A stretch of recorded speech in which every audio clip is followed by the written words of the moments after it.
Taking My Time, But I Don't Know Where. Written by cosmicocean on AO3. Read by Alextris. Summary. The fuck are you supposed to be? Barnes asks. Red and blue boy? I'm Spider-Man. The kid sounds like he's frowning. Fuck you are. You're like 12. I am not, he protests, voice cracking. He winces. Chapter 1. Barnes, because that's as close as he's willing to get to anything he might have been once, a name he rarely ever used, sticks to New York. It's basic math. Rogers will expect him to be on the run all over the world. He's planted a couple leads, enough that'll get him off his back for a while. All Barnes really wants, he thinks, is to be left alone. He doesn't go to Brooklyn. Memories are ephemeral things, but they come strongest in Brooklyn. Steve, Bex, everything long gone. It's too overwhelming. But Barnes, the Barnes from before, never went to Queens very much. So, Queens it is. Credit card fraud isn't hard, so he has enough to eat. He's got a hotel room he checks out by the week, a dingy room in an even dingier Super 8. Prices are too high these days. Barnes knows that much. If Steve could see how much, he catches himself thinking sometimes before he shuts it down. Barnes spends a lot of time walking. He's going to feel better once he has the absolute best sense of where he is, the ins and outs. He walks late at night. Next to no one bothers him, and he makes the ones who do regret it. It's quiet. It's peaceful. It's how he likes it. Tonight, however, that quiet is interrupted. Just take it, Barnes hears a young woman stammer from near an alley. He pauses. There's nothing in it, but... And the pearls, a gruff voice interrupts. But they were my... And the pearls. Barnes has heard enough. He swivels into the alley. 3 of them have a young woman backed against the wall. He flexes his fingers. Out of nowhere, a red and blue blur swings into view. He shoots something at one of them, and he flies back, getting stuck to the opposite wall. The blur stops in front of the woman, putting himself between the remaining 2 and the woman, resolving itself into a skinny form in a red sweatshirt and black sweatpants, wearing some kind of mask over his face. Get out of here, ma'am, the guy says in a surprisingly youthful voice. The woman bolts, skirting past Barnes. One of the men punches the red and blue guy in the face, and he staggers back before he does something with his wrist, and that guy too is stuck to the wall. He tries to go for the last guy, but he gets to him too quick, punching him in the face too, harder this time. Barnes strides up and dislocates the guy's shoulder before he knocks him out. He drops like a stone in between Barnes and the red and blue guy. The red and blue guy stares at him. Thanks, he whispers. Come on, Barnes says. The 2 of them retreat further into the alley. The guy sags against the wall a little, stretching his jaw. The fuck are you supposed to be? Barnes asks. Red and blue boy? I'm Spider-Man. The kid sounds like he's frowning. Fuck you are. You're like 12. I am not, he protests, voice cracking. He winces. Go home, kid, Barnes tells him. Don't pick battles in alleys you can't win. I could've, he deflates slightly. But, thanks. Yeah, whatever. Barnes readjusts his hat. Don't do it again. Barnes slips out of the back of the alley, leaving the Spider Kid behind him. The Spider Kid does it again, as it turns out, not 3 days later, this time pinned under a guy 3 times his size in an alley. Barnes hauls him off the kid, slamming his head into the opposite wall until he passes out. Barnes kneels by the kid. Hey, he says. You good? Something's wrong with my arm, he wheezes. Barnes leans down and feels. It's dislocated, Barnes tells him. I'm gonna count down and put it back in. It's gonna hurt. 1, 2. Barnes snaps the arm back into place and the kid muffles a shout, hitting the ground hard with a fist. Better? Yeah, he croaks. Barnes releases his arm, trying not to think about how easily his hand enveloped it, and helps him to his feet. Thanks. I told you not to do this again. Yeah, well, they're not going to stop, so why should I? The sentence sets a familiar feeling in his bones, and Barnes scowls against it. Don't do it again, he repeats, and leaves. So maybe Barnes keeps his ear to the ground. So maybe he recognised the defiant way the kid stood. A recognition that went right down to his soul. Something decades of Hydra couldn't pry out of him. So maybe he walks the same areas he's seen the Spider Kid, just in case. So what? He's got no one to call him on it, so it doesn't fucking matter. Tonight, Barnes stumbles on another mugging. The kid's nowhere to be seen, but he's here, so he cracks a few skulls. One guy, though, sneaks up on him with a knife, and when Barnes whirls on him, something sticky shoots out of nowhere and smacks the guy in the face. He splutters, and something sticky pins him to the wall. Barnes turns to see the kid hanging off the fire escape.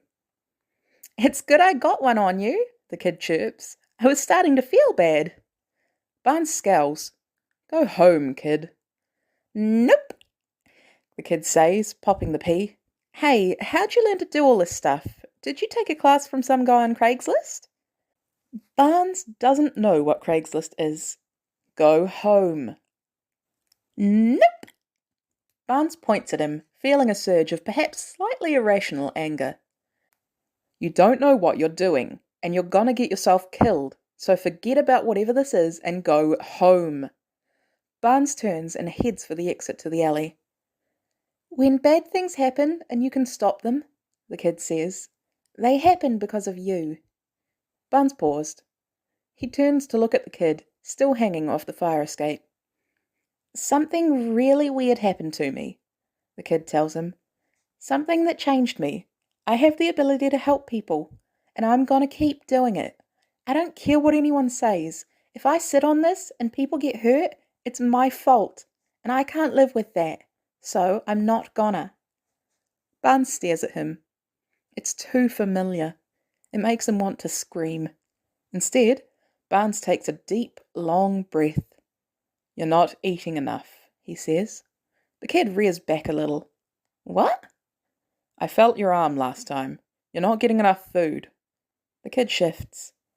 "I process stuff really quickly." This is a dumb decision. Barnes is going to regret this. "Come on," he says. "What?" "Come on, now."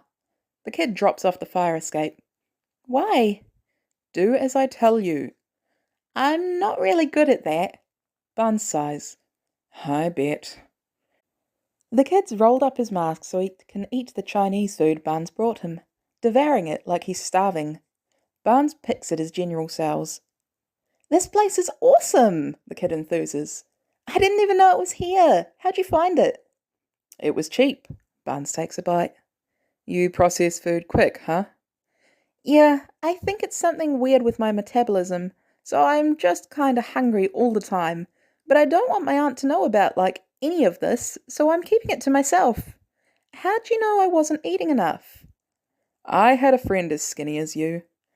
"So, how'd you learn to do all the kid mimes karate chops. "Don't think you've ever seen me karate chop someone." "Yeah, but you get it." Barnes pops a piece of chicken into his mouth. "I joined the army," he says, a little bitterly, remembering the last time he heard that. "Oh, you're a vet?" "Yeah." "What's your name, anyway?" "I'm Barnes." "Cool." "What about you?" "I'm Spider-Man." "I don't think that's the name your mother gave you." The kid pokes his chopsticks into his fried rice. "I don't want any of this to get back to my aunt," the kid tells him. "I mean, look at Batman. Batman has to have a secret identity, or the people he cares about get hurt." "You're not Batman," Barnes tells him, relieved that he at least picked a superhero he knows about. "Yeah, but I could be, you know? And how Batman-y do I need to be before the people I love get hurt? So I'm just Spider-Man." Yeah, okay." Barnes takes a sip of his water. "You gotta keep drinking water. You'll get dehydrated easy. It's gonna be bad for your reflexes, and you'll get dizzier easy." "How do you know?" The kid perks up a little. "Did you get bit by a radioactive spider too?" "Did I? What? No." "I knew a guy with increased metabolism." The least the kid knows about what Barnes personally is capable of, the better. "You were bit by a radioactive spider?" Yeah, I think that's what kicked this all off. One day my hand blew up like a balloon, and the next I could hang off the ceiling. You can hang off the ceiling. Yeah, check this out, it's really cool. The kid puts his food down, gets off the park bench, and walks up the side of the Chinese joint. Huh, Barnes said. The kid deflates slightly. You don't think it's cool? It's cool. You don't seem like you think it's cool. Barnes thinks of a man peeling his face off. I've seen shit weirder than you. Really? Yeah. Huh. The kid climbs off the building and sits back down. Yeah, I guess we were invaded by aliens a couple years ago, huh? Yeah, so I heard. You don't remember? Wasn't here for it. They locked the schools down pretty tight, but we still had our phones, so we kept track of it. Scared the shit out of my aunt and uncle. Yeah, I could see that. Is Barnes a first name or a last name or... It's just Barnes. Cool. I gotta head back. Can I take this with me? I bought it for you. It's yours. Thanks. The kid stands, taking his takeout with him. I'll see you around, just Barnes. See you around, kid. The kid leaves. Barnes finishes his food and heads home. Chapter 2. Barnes doesn't see the kid for 3 days. Probably for the best, he thinks. Less exposure to anyone has to him, the better. He's a little disappointed in spite of himself. Then, while he's leaning against the wall in an alley having a smoke, there's a blur in the corner of his vision. Barnes drops the cigarette and draws his gun, pointing at the blur. "Jesus!" the kid yelps, raising his hands from where he's hanging off the fire escape. "You have a gun?" Barnes holsters it. "Yeah, a few." "What are you doing beating people up physically when you have a gun?" "Guns make more noise."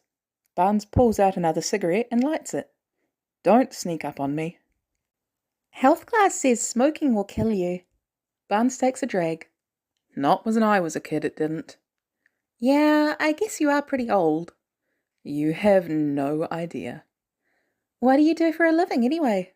"Credit card fraud." "Has anyone told you that you're, like, really weird?"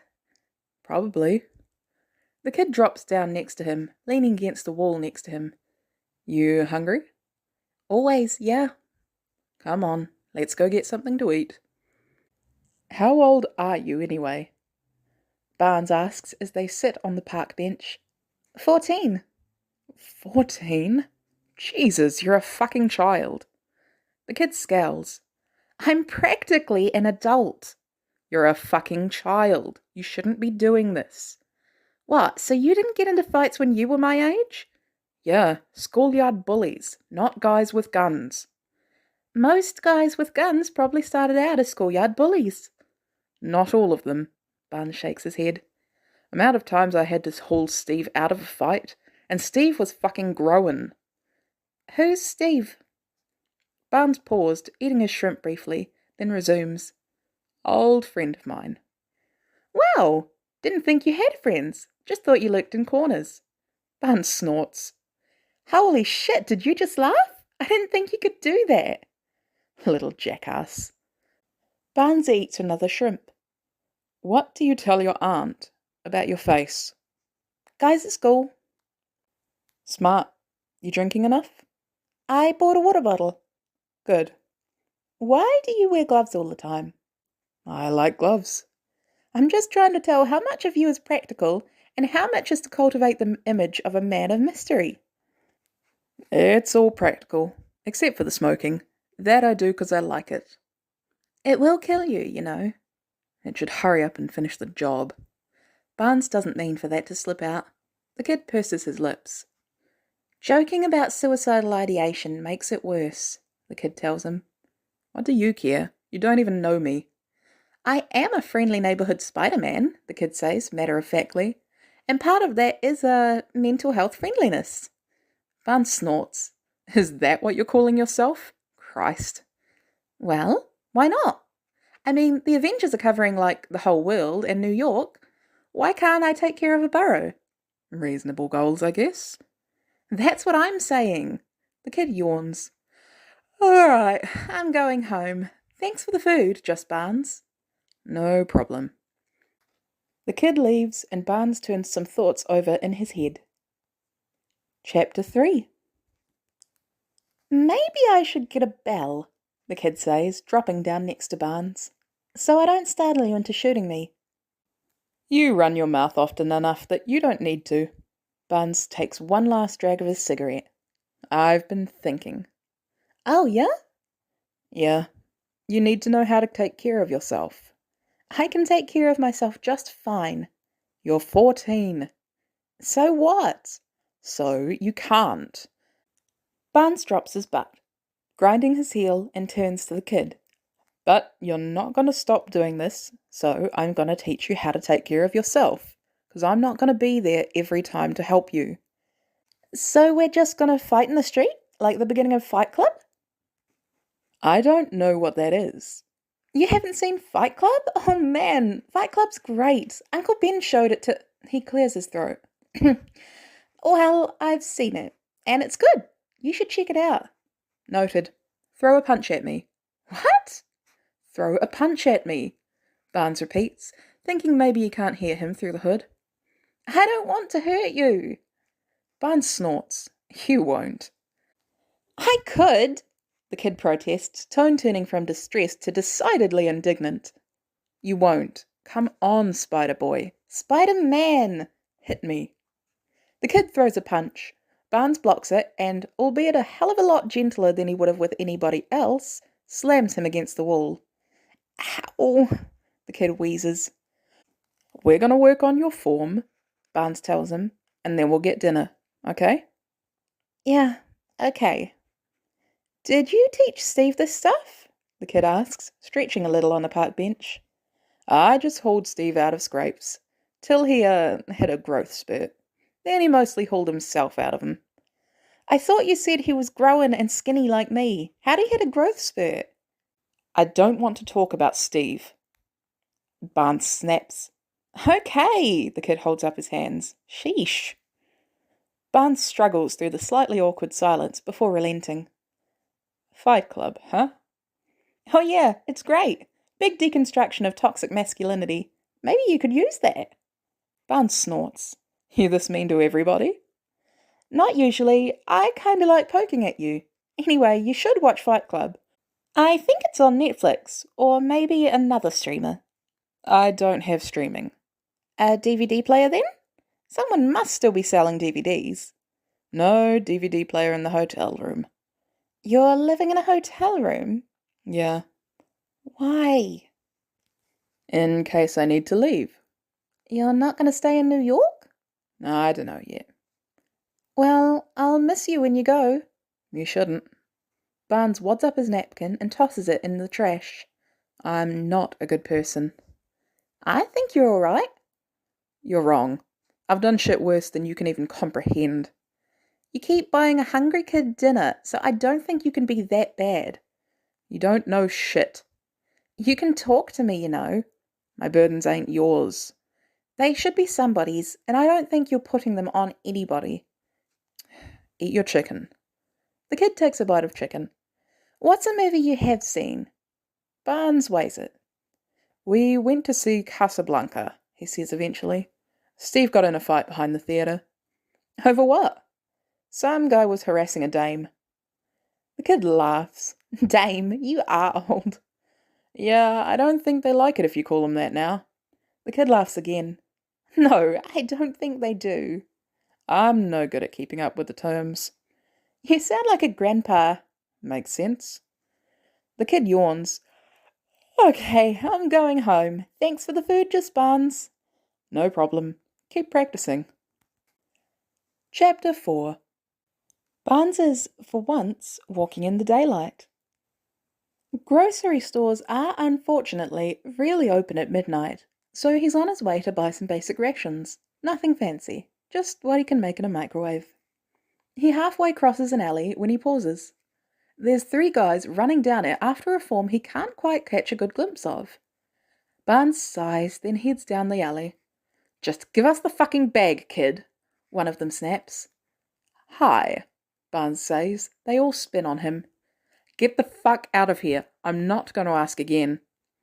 They all scoff at him, so Barnes makes them regret it. One of them sneaks up on him. He turns to knock him out, but out of nowhere, a fist cracks the guy in the jaw and he goes down. Barnes turns to the kid, who really is a kid, brown hair and wide eyes. Nice job, he says. The kid, who's eyeing him trepidatiously, swallows and straightens his spine.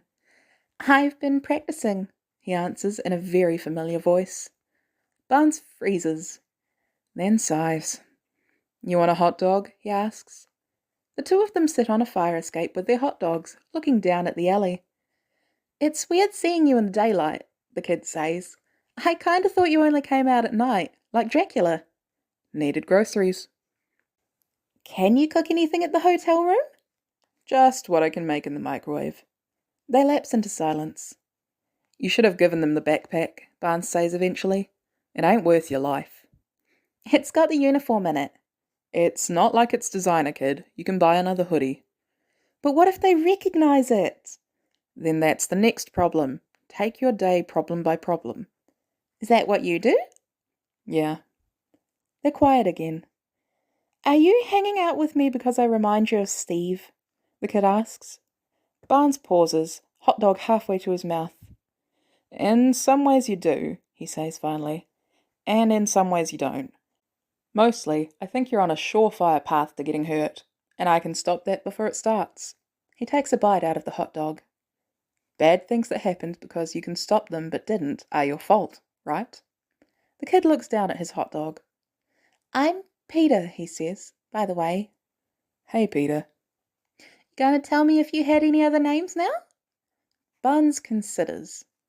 My ma called me James, he finally tells him, but nobody else did. What did everybody else call you? Eat your hot dog. James Barnes. Like the war hero? Barnes looks down at the ground. Yeah, like the war hero. I don't know much about him. I grew up watching the cartoon from the 60s with Uncle Ben, but that's about it. The cartoon, huh? Yeah, it's pretty dumb, but I don't know. It made me feel better when I was down. Peter swings his legs over the side of the fire escape a little. I don't watch him anymore. They're probably pretty dumb, but you should take joy where you can find it. It's just not the same. I've never seen him. I don't think they're grounded in reality. Captain America and Bucky fight space Nazis in one of them. Barnes laughs. What's the difference between a space Nazi and a regular Nazi? They're wearing funny spacesuits, I think. No. Barnes shakes his head, smiling slightly. No. Captain America and Bucky Barnes never fought any space Nazis. He looks to see Peter grinning at him. What? I didn't think you could smile. But Peter tells him, I thought you just had various moods of grouchy. Yeah, well, broken clock's right twice a day. Barnes looks down at the ground again. You want to come get groceries with me? Sure. This is crazy, Peter says, looking at Barnes' basket. You have to live on more than instant oatmeal, microwave dinners, and oranges. Never turn down an orange, kid. Oranges had been a rare treat when he was growing up. It was one of the few indulgences Barnes really has. How do you even stay in shape? I walk a lot. Yeah, that makes sense. Peter? Peter turns, blinking, to see a kid about Peter's age in a science fair shirt. Ned! Peter says. Hey, this is my Uncle Barnes. Uncle Barnes, this is Ned. Barnes is also going to have to teach the kid to lie better. Hi, Ned. Hi. Ned's squinting suspiciously. I didn't think you had any uncles other than Uncle Ben. Long lost. He's been, stationed, so I don't get to see him that much. Ned's squint gets squintier. Uh-huh. Kid, Barnes says, why don't you go hang out with your friend? Peter answers, probably seeing the tunnel of questions Ned is going to have for him. The thing is, I really would like to spend time with you, Uncle Barnes. Go hang out with your friend, Barnes repeats. We'll catch up later. Barnes gives Ned a little wave, remembering that's something that people do. Good to meet you, Ned. Bye, Uncle Barnes, Ned says, in everything except actual air quotes. Peter gives Barnes a gee thanks kind of look before going to join Ned, who immediately starts hissing questions. Barnes, undeterred, goes to pick up some Cliff Bars. Chapter 5. So I had to tell Ned, Peter says, dropping next to Barnes. Yeah, thought you might. Barnes taps the ash out. Did he believe you? He did once I walked up an alley wall. Makes sense. He thought it was stranger danger stuff. I think he was pretty relieved that it was just spider shit. I don't know what stranger danger is. You didn't have stranger danger when you were a kid? No. It's like a pervert shit. Barnes pulls a face. Ugh. Yeah. Rather shoot myself in the foot. Well, good, Peter says, leaning against the wall next to him. 'Cause I like hanging out with you, and I don't want you to be all weird about it. Barnes doesn't want to talk about this anymore. You want to go punch some guys? Sure. They head into an area of Queens Barnes isn't used to. It's not his favourite thing, but it's where the kid wants to go, so that's where they go. They stop a few muggings. The kid's pleased as punch, and Bucky is mostly following him. There's a 7-Eleven up this way, Peter says brightly. I know it's no Chinese food, but we could get fruit pies. You like fruit pies? The lemon ones are... Peter stops, turning around as Barnes stares at a movie theatre, closed down and boarded up. What? I've been here, Barnes says distantly. I came with Steve to see Another Thin Man. This theatre? Peter sounds baffled. Are you sure? 'Cause it's been boarded up for forever. It was this one. Barnes approaches it, resting his hand on the door, feeling almost dazed.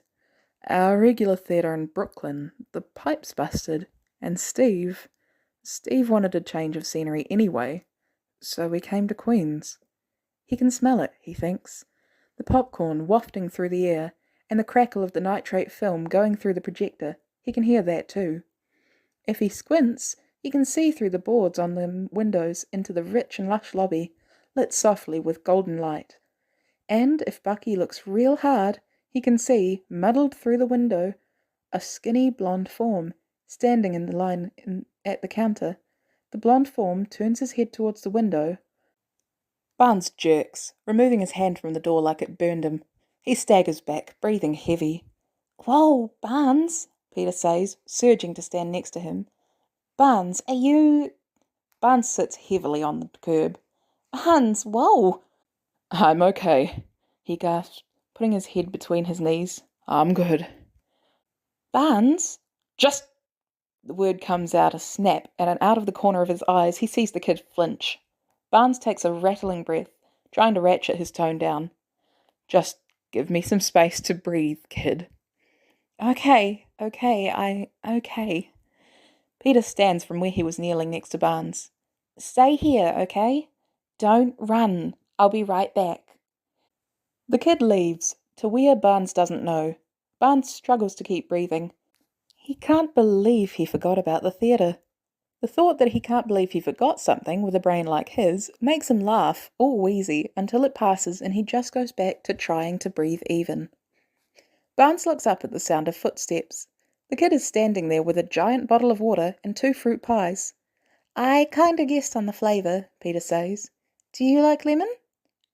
Barnes takes a deep breath. Never had one, he rasps. They eat their pies on the curb in silence, Barnes gulping down water, a cigarette between fingers that are only slightly shaky. This is pretty good, he tells Peter. Yeah, I like the lemon. That's what me and Uncle Ben used to get. The kid fidgets a little. So are you okay now? As good as I'm gonna get. Bucky takes a long drag off his cigarette. Sorry you had to see that. It's okay. Barnes looks down. I'm pretty fucked up, kid. Yeah, me too. Not like me. I'm really, really fucked up. And if you want to do your thing on your own, that's okay. I'll live. Peter draws his knees up to his chest. I'm not going to do that, he tells Barnes. I'm sorry about whatever that was, but I'm not going to run. I'm right where I want to be. They fall silent. Was it a good movie? Peter asks eventually. Not as good as the first one, but better than the second. Barnes looks at the pavement. Steve really liked it. Said it was a real return to form. He liked those kind of pictures more than me, though. Steve liked detective pictures. I've never heard of it. It's a little before your time. Do you have a phone? Barnes blinks, looking at Peter. What? You seem like you might not have a phone. I think you should have one. I don't understand how they work. I'll teach you. Peter rummages in his pocket. He shoves a scrap of paper at Barnes. This is my number. When you get your phone, you can text me. I'm going on a field trip to DC tomorrow, so I won't be around for the next few days. But you can text me. Barnes stares at the paper in his hands, bewildered. Kid. It'll make us even for the pies. A phone to a pie is not an equivalent exchange. I'm 14 and don't know how money works, so... You're too smart for that to work on me. Please, Peter says, incredibly earnest. Get a phone so I don't worry about you. Barnes squints at him, then, slowly, pockets the paper. If you've got a field trip tomorrow, he tells Peter, you got to go home. You got to be up in the morning. Are you okay to get home on your own? Yeah, I'll be fine. Okay, I'll see you, just Barnes. Peter gets up to leave. He heads off, and Barnes wrestles with himself for a moment before he sighs. Kid. Yeah? What kind of phone do you got? Apple. They're the devil, but I like their phones. Okay. Enjoy DC. Have you ever been? Yeah, I have. Have a good time. Peter gives him a little salute and walks off, leaving Barnes on the curb. Barnes hates this fucking phone already. He has to do all his typing with his left hand. He's not useless with his left hand, but it's still a pain in the ass. Painstakingly, he types Peter's number into the damn thing. How's DC? Barnes. Little dots appear. Holy shit, I have to teach you how to text. You text like a grandpa. Barnes, in spite of himself, smiles. Chapter 6. Barnes hangs out in the alley with his cigarette, just waiting. After a couple minutes, the kid is hanging off the fire escape next to him. DC was good? Barnes asks. Peter had sent him a couple of photos of the National Mall and the Lincoln Memorial and such, but it feels right to ask. Yeah, it was good. Had a good time. Good. They're quiet. So I guess the cigarettes really aren't gonna kill you, huh? The kid asks, a little too jovial for it to be real. Barnes blinks, looking over at him. What? Well, I just figure if you've made it this far without dying, your lungs must be like super resistant. Barnes's chest tightens as he narrows his eyes at the kid. We went to the Smithsonian. The kid's voice is very calm. And we went to the Captain America exhibit. Barnes stares at the kid, stomach dropping. The kid doesn't move. Barnes drops the cigarette, turns down the alley, and bolts. He doesn't even really know where he's running to. He just knows he's got to get out of here, ignoring the kid calling his name behind him. He takes turn after turn, corridor after corridor, and stops when the kid drops in front of him. Stop, Peter says, holding out a hand. Just stop, Barnes. Kid, Barnes says, trying to come off as deathly calm and pretty sure he's failing profoundly. Get out of the way before I get you out of the way. You won't hurt me. You don't? Barnes barks out a wheezy laugh. You don't know shit about me. I know less about you than I thought I did, but I know you well enough to know that. Barnes turns to run in the opposite direction. The kid hits him with his web shooter thing, spinning him around. He hits him again, this time nailing him to the opposite wall. Kid, Barnes snaps. Don't kid me. Peter snaps back. Listen, I googled when the theatre was last open, and it closed down in the early 70s, and they were only showing that movie in the late 30s. So I knew there was something about you. I already knew that. This just makes sense. Or it doesn't. I guess at all, but it makes more sense than anything else. And don't bother telling me that I'm wrong, by the way, because your running the second I brought it up proves me right. Barnes stares down at the kid. The kid doesn't move. Barnes takes a deep breath. He reaches over with his metal arm and rips the kid's web shirt off his flesh arm where it's keeping it to the wall. "You hungry?" he asks. The two of them sit on a fire escape, eating fruit pies, Peter staring at him. Barnes is ignoring it. "Ask your questions," he says finally. "Why aren't you old?" Peter asks immediately. "I was put into cryo-sleep when I wasn't being used." "You were frozen?" "Yeah." "Wow." Peter thinks about it. "How'd you survive falling off the train?" "Hydra dosed me up with a bullshit version of the super soldier serum. Lost my arm, but it didn't kill me right away." "You have two arms." Barnes pulls the glove off his metal arm and shows the kid. "Whoa!" He grabs it, pulling his hood off so he can stare at it in fascination. "How does it work?" "No clue." Peter pulls it up to his face. Barnes flexes his fingers. "This is the coolest thing I've ever seen in my whole life." Barnes huffs a little, surprised. "Yeah?" "Yeah." Peter looks up at him, blinking. "Why are you laughing?" "Never thought of it as cool before." "I want to take it apart. Can I take it apart?" "Not if you can't put it back together again." Barnes watches him examine his hand. "You like building stuff, huh?" "Yeah," Peter answers absently, poking at one of his fingers. "You know who you are when you're building something." "Yeah, Barnes thinks of Howard. I knew a guy like that." Peter looks up. "Does Captain America know where you are?" "No," Barnes answers immediately, drawing his hand back. "I don't want him to." "Why not?" Barnes looks over the edge of the fire escape. "Hydra fucked me up," he says eventually. "Took my memories, turned me into a killing machine. I've killed a lot of people, kid.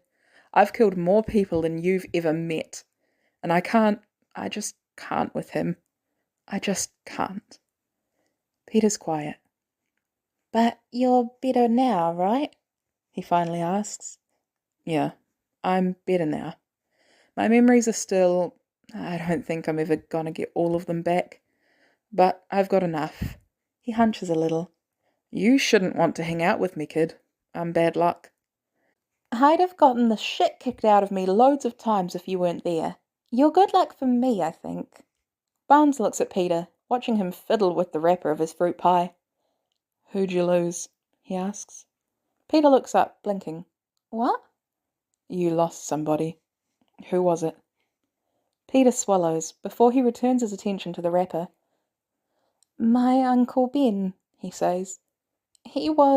I could have done something. And I just froze. I don't want to be someone who freezes ever again." "You're a kid. It's not your responsibility to have done something." "With great power comes great responsibility. I have great power. It was my job to do something."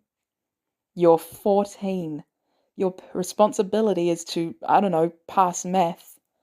"This is my responsibility." Peter's jaw is set. "So I'm gonna keep doing this." They're quiet. Barnes sighs. "I am a bad example of a person to look up to, kid." "Yeah, well," Peter takes a swig of the Gatorade he'd bought. "You're the one I chose, and you're the one I'm sticking with." "Kid." "You're the one I'm sticking with," Peter repeats. "You don't get a say." Barnes swallows. He looks to the side. "I'll let you down." "We'll see." Peter pulls his phone out. "I want to teach you how to use emojis." Barnes chokes out a laugh. "Kid." "I already did the big ask," Peter interrupts, "so now I want to do something fun. So I'm going to run through with you how your phone works. They didn't have phones in your day, so you need someone to teach you." "We had phones," Barnes says, unable to help himself. "We just actually used them for phoning." "Wow, you used phones for phoning." Peter doesn't look up from typing his passcode into his phone. "You must have been the wordsmith on the Howling Commandos." Barnes laughs, less choked this time. "I did great in my English classes, pal." "You're old enough that probably all you had to do is read the Bible." Barnes shakes his head, grinning, feeling exponentially lighter than he did a minute ago. I'm not Methuselah. That's an old person reference. This is, Barnes thinks, probably a bad idea. He should have ripped the web off his arm and just kept running until he hit the docks. Show me how to use emojis then, Barnes says instead, in your infinite wisdom. Okay, so Peter peers at his phone. Why am I in your phone as Spider Boy? I'm Spider Man. Nah, you're definitely Spider Boy. Fuck you, dude. Barnes laughs. Peter grins with him, wild and unfettered. Chapter 7. Peter has a lot of questions. If someone cut off a finger, could you grow it back? He asks as they walk through the streets. No, Barnes answers. Pretty sure anyway. Not gonna find out. Does your hair grow back, like, really fast? A little faster than normal, I guess. Not by much. How do you get your hair cut? With a knife. Wow, you're hardcore. Do you ever think about shaving it? Doesn't seem like it's a what can I do question. No, I'm just generally curious. You ever gonna stop asking so many questions? Nope. They get their Chinese food and sit on the bench. Peter digs in as voraciously as possible, as always.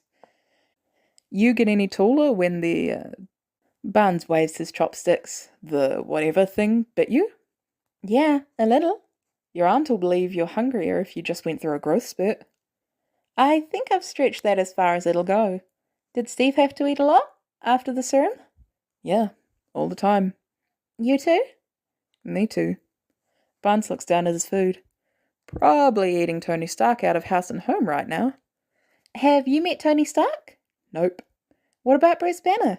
Nope. What about the answer, Barnes cuts in, is probably going to continue to be nope. He scrutinizes the kid. You should buy Cliff Bars or something. They're dense. They'll fill you up. Cliff Bars taste like cardboard.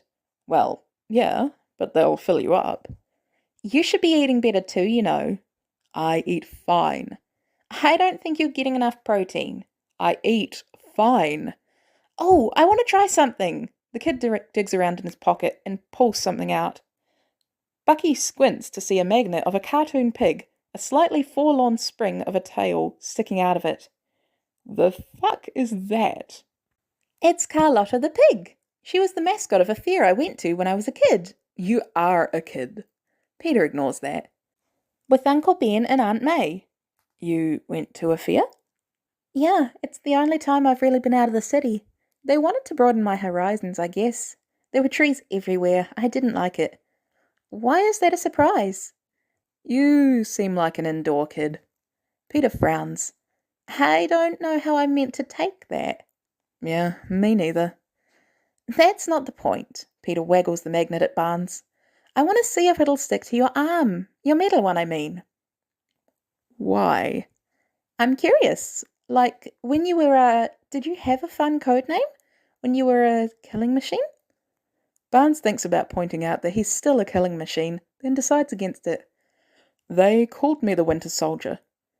Wow, Peter whispers. The Winter Soldier, that's dynamic. Barnes sighs. Get to the point, kid. Well, when you were the Winter Soldier, did anybody try and foil you by dropping, like, a big magnet from a truck and swing you away? Not, Barnes huffs, a little amused. Not from my memory, no. Well, I want to know if it's an option. Just looking for ways to put me down, huh? No, I'm just curious. It's for science. So come on, Barnes, let me see your hand. Barnes rolls his eyes but takes his glove off and holds out the palm of his hand. Peter carefully drops the magnet into it and then gestures expectantly. Bucky turns his hand over. The magnet quivers a bit, but ultimately stays. Whoa, Peter whispers. What's it made of, do you know? Nope. Peter gently pulls the magnet loose, then lets the hand call it back. Then again. Then again. Kid, Barnes says. Sorry. Peter pockets the magnet again. That's just so cool. Hey, did you ever kill anybody interesting? Probably wasn't going to kill you if you were boring. Anybody I've heard of? Kennedy, I think. You? Peter does a double take so severe it's almost comical. Kennedy? Like Kennedy. Yeah. Like, wait, which Kennedy? 'Cause two Kennedys got shot. Definitely the Kennedy. Maybe the other Kennedy too. Don't know for sure. Huh. Peter stares off into space, and Barnes wonders if this finally is the thing that makes him grow a self-preservation instinct and leave. Did you ever fight an actual Hydra? Evidently not. Nope. What about an alien? Don't think so. If an astronaut killed another astronaut on the moon with a rock, would that be fucked up or what? Barnes laughs. Kid. Well, would it be fucked up or not? Barnes shakes his head, looking down at his food. Yeah, he mutters, smiling slightly. Yeah, that'd be pretty fucked up. Chapter 8. So there's this thing, Peter says abruptly. Barnes looks at him. Barnes brought oranges with him in this bag this time, 'cause he's worried the kid's not getting enough fruit, so they're sitting on the fire escape with them. Yeah? It's lame, but we're having this science fair at school tomorrow. Okay. And I have a booth there, and it's open to like the public, and I thought, you could come if you really wanted to. Yeah? Yeah, well, Peter pops an orange slice into his mouth. If it doesn't cut into your brooding time. Barnes considers, watching the way the kid fiddles with a bit of orange peel. Yeah, Barnes says finally. Maybe. I'll see what I can do. Barnes borrows a razor. He doesn't like being clean-shaven. It reminds him too much of looking into the mirror back in Brooklyn. But Peter has repeatedly referred to his whole look as a murder hobo, and he'll probably be less murder hobo if he shaves. So he does. He trims his hair as best he can, puts on his least scary clothing, just a black shirt, t-shirt, baseball cap and jeans, and heads out the door. Barnes silently files through the school. They've changed a lot since his day. He pretends that doesn't make him feel some kind of way, until finally he finds Peter's table. Hey, kid, he says, sticking his hands in his pockets. Peter's face lights up. You came! Yeah. Barnes peers at Peter's display. It's got a lot of words he can't understand, but he thinks he gets the gist. Is this about your web thingings? Yeah, but, slightly altered. Nobody needs to know I can do that. Smart. Barnes looks around the room. This is your school, huh? Yeah, this is it. Cool. You look less intimidating than normal. Glad to hear it. A young black girl with a sketchbook approaches Peter's table. Hey, Peter. Peter goes a little pink. Hey, MJ? MJ squints at Barnes. Who are you? I'm Barnes. Uh-huh, and who's that? This is my uncle, Peter says. He was deployed, but now he's back. MJ squints a little more, then turns to Peter. Weird to see you having a friend. I mean, he's an uncle, so he's kind of a friend deluxe. Right. MJ sizes him up one more time, then sidles off. Sticking with the Uncle Barnes line, huh? Barnes asks. I need a good reason to be hanging out with you, Peter answers. That's the best I got. Yeah, I guess. Barnes looks back at his display. I don't understand it, but I know how it works, so I figure you must be doing a pretty good job. Peter grins. Thanks, Barnes. Yeah. Did you do anything like this back in the day? I liked science. Used to drag Steve to fairs and exhibitions and stuff. Peter looks delighted. You were a nerd? Yeah, I guess. Wow, that's hysterical. Is the future what you thought it'd be? Barnes has a ton of answers to that, but the kid's not going to like any of them. I thought the cars would fly. Dude, I would love a flying car. Barnes cracks a smile. You don't even have your permit, I bet. So what? Anybody can want a flying car. Did you ever see Howard Stark's flying car? Barnes snorts. Steve and I saw his flying car break down, and Steve still crawled into that metal tank to let him experiment on him. It seems dumb. You're telling me. Gave him a rash of shit. Peter glances to the side and does a double take so big it's almost comical. Oh, shit! What? Barnes glances over his shoulder. Don't look! Peter hisses, but Barnes already sees who he's looking at. A tall, middle-aged woman with long straight hair and big round glasses, looking around. It's my Aunt May. You gotta get out of here. That Uncle Line isn't gonna... Oh, shit, she's seen me. You gotta go. I'll see you tonight. Bye, Barnes. Barnes slips into the throngs of people. He stands against the wall briefly, watching May enthuse over Peter's display. Peter grins at her, and it's good, Barnes thinks. It's good that he's got an adult in his life who loves him. Barnes silently walks out the door.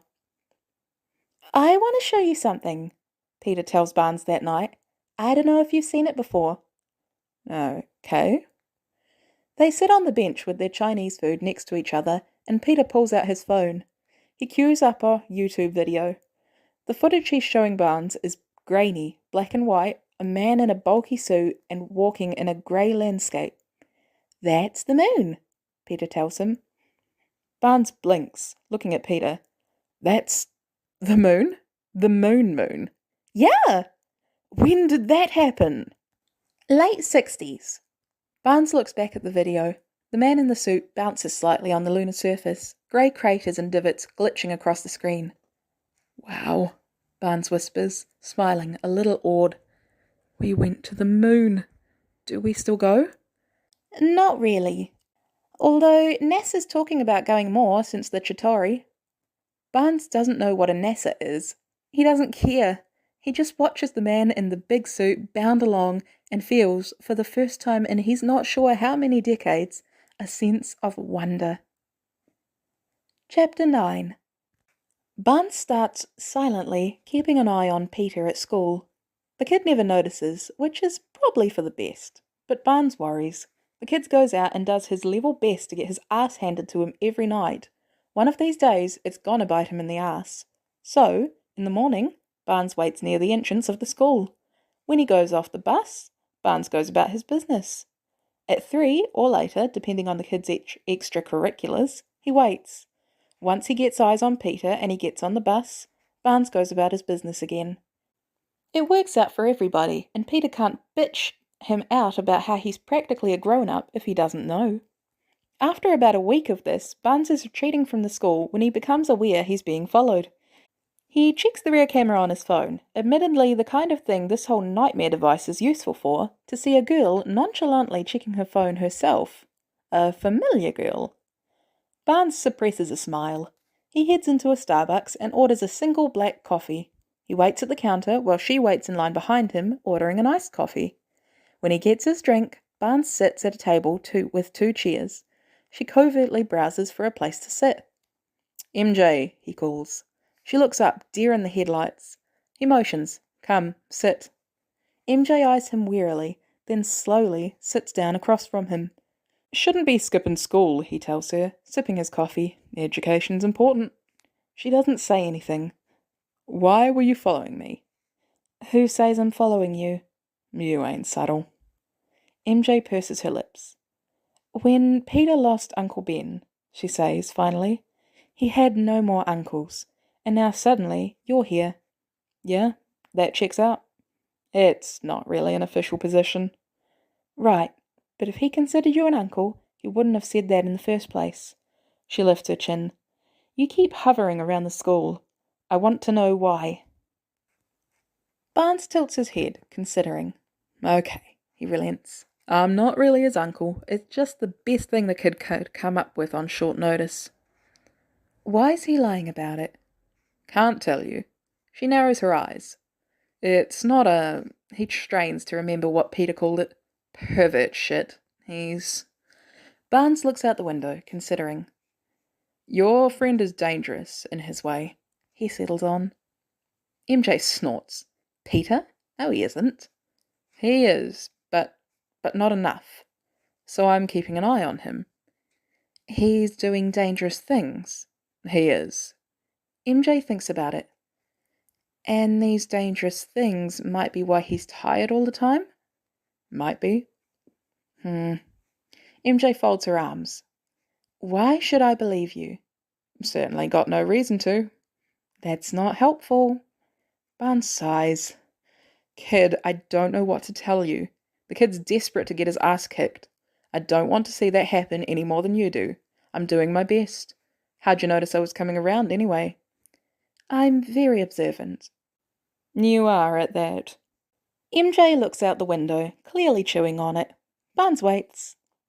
Are you gonna tell him about this? She asks finally, looking back at Barnes. Wasn't planning on it. Why not? Doesn't seem like any of my business.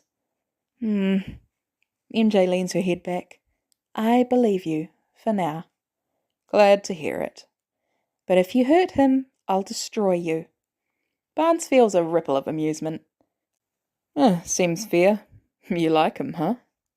MJ colours slightly. He's kinda weird. I like having kinda weird guys around me. Barnes takes another sip of his coffee. Go back to school, kid. MJ picks up her coffee. You drink that black 'cause you think it makes you tough? I'm tough without it. Uh-huh. MJ gets up and heads out the door. Barnes watches her go thoughtfully. So, who was the girl? Barnes asks. Peter blinks at him where they're sitting on the fire escape eating grapes. What? The girl from last week. MJ. Oh, Peter fumbles the grape he's holding. She's just this girl? Barnes laughs. Wow. Peter goes red. Shut up. Look at you. Shut up. What's she like? Peter sighs. Funny. She's really funny, in a bitter, dry kind of way. She started sketching me when my uncle died. Said she liked drawing troubled youth in crisis. She just kind of started hanging out with me and Ned from there. You like 'em mean, huh? Peter shakes his head. Just shut up. Barnes chuckles, popping a grape in his mouth. Do you have any advice for talking to girls? Not really. Girls just kind of liked me. That's not helpful. Sorry. Was there a lot of that? Great loves? There were girls. They came and went. There was Natalia. Natalia and I... The memories are a little murky, but they get clearer every day. We met when I was in Hydra's service. They partnered with her organisation sometimes. It was furtive, fleeting. I don't think 8 months, maybe a year. And we were punished heartily when we were discovered. But she was good. She was better than them. Better than I deserved. What happened to her? I shot her. Years later. I didn't know her or didn't think I knew her. Wouldn't have mattered if I had, probably. She survived it. I don't know where she is now. Far away from me, I guess, which is probably for the best. Huh. So that was it? Just Natalia? There was Natalia, and... Barnes' stomach turns. He could tell him, couldn't he? Things are different now. He sees men and women now, hand in hand with each other. Things are different, and Peter seems like he'd understand.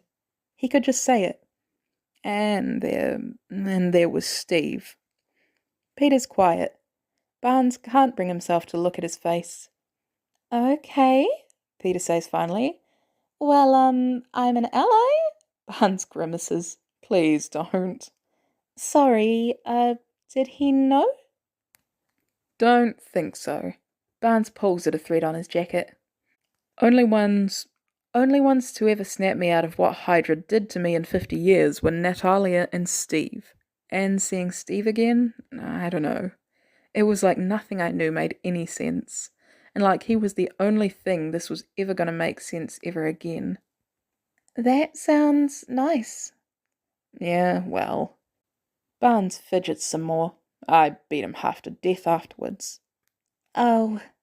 He's still looking for me. I don't know what he wants from me exactly, but he wants something. And you don't want to give it to him? Barnes sighs. He wants it from somebody who doesn't exist anymore. He wants a dead man. I'm what's left. A shell with some of that dead man's memories. I can't give him what he's looking for. Better to go to ground than watch him realise it. Peter's quiet. You're wrong. he announces suddenly with absolute confidence of a teenager. What about? All of it. Barnes huffs. Kid. I mean, you're not a shell. Like, you like me, right? You like helping me? Yeah. I don't think you'd feel that if you were a shell. Peter. And I had to read about you for school. They said you were tough, loyal, smart, and had a clever sense of humour. All those things are true. And you care about him a lot. I can tell whenever you talk about him. I think, I think you're more like that man than you think you are. And you said Natalia was better than you deserve. And I don't know that that's true either. I think you deserve someone good. Barnes swallows. He looks down at his hands. They're shaking slightly. Don't think I didn't notice you changing the subject from your girl, he manages. She's not my anything. Tell me something you like about her. I'll tell you something I like about MJ if you tell me something you like about Natalia and Steve. Fine. She's a great artist. She's so good. She got to go to the Louvre with her parents last year, and she's gotten even better. She didn't take classes or anything, just seeing new stuff really opened her up. I even like the dumb little cartoons she does of me. That sounds nice. Yeah. Peter takes a grape. Tell me about Natalia and Steve. Natalia had red hair and was the deadliest woman I knew. She liked terrible jokes. Not bleak jokes, though she liked those too. She liked bag knock-knock jokes and terrible puns. She was 20 when we met. I don't know how old I was. And Steve was a nightmare. Peter laughs. Captain America was a nightmare? He got in fights every time I turned around. I was always hauling him out of back alleys and bars. He'd pick fights with guys 3 times his size. It drove me crazy. But his heart was good. That's why he was always getting his ass handed to him. Because he was listening to his heart. I loved that about him. I hated watching him get the shit kicked out of him, but I loved that about him. That's nice. Yeah. To Barnes' surprise, Peter puts a hand on his shoulder. Barnes looks at him, blinking. Thanks for trusting me enough to tell me all that, Peter tells him sincerely. I know that must have been hard. Barnes chokes out a laugh. Yeah.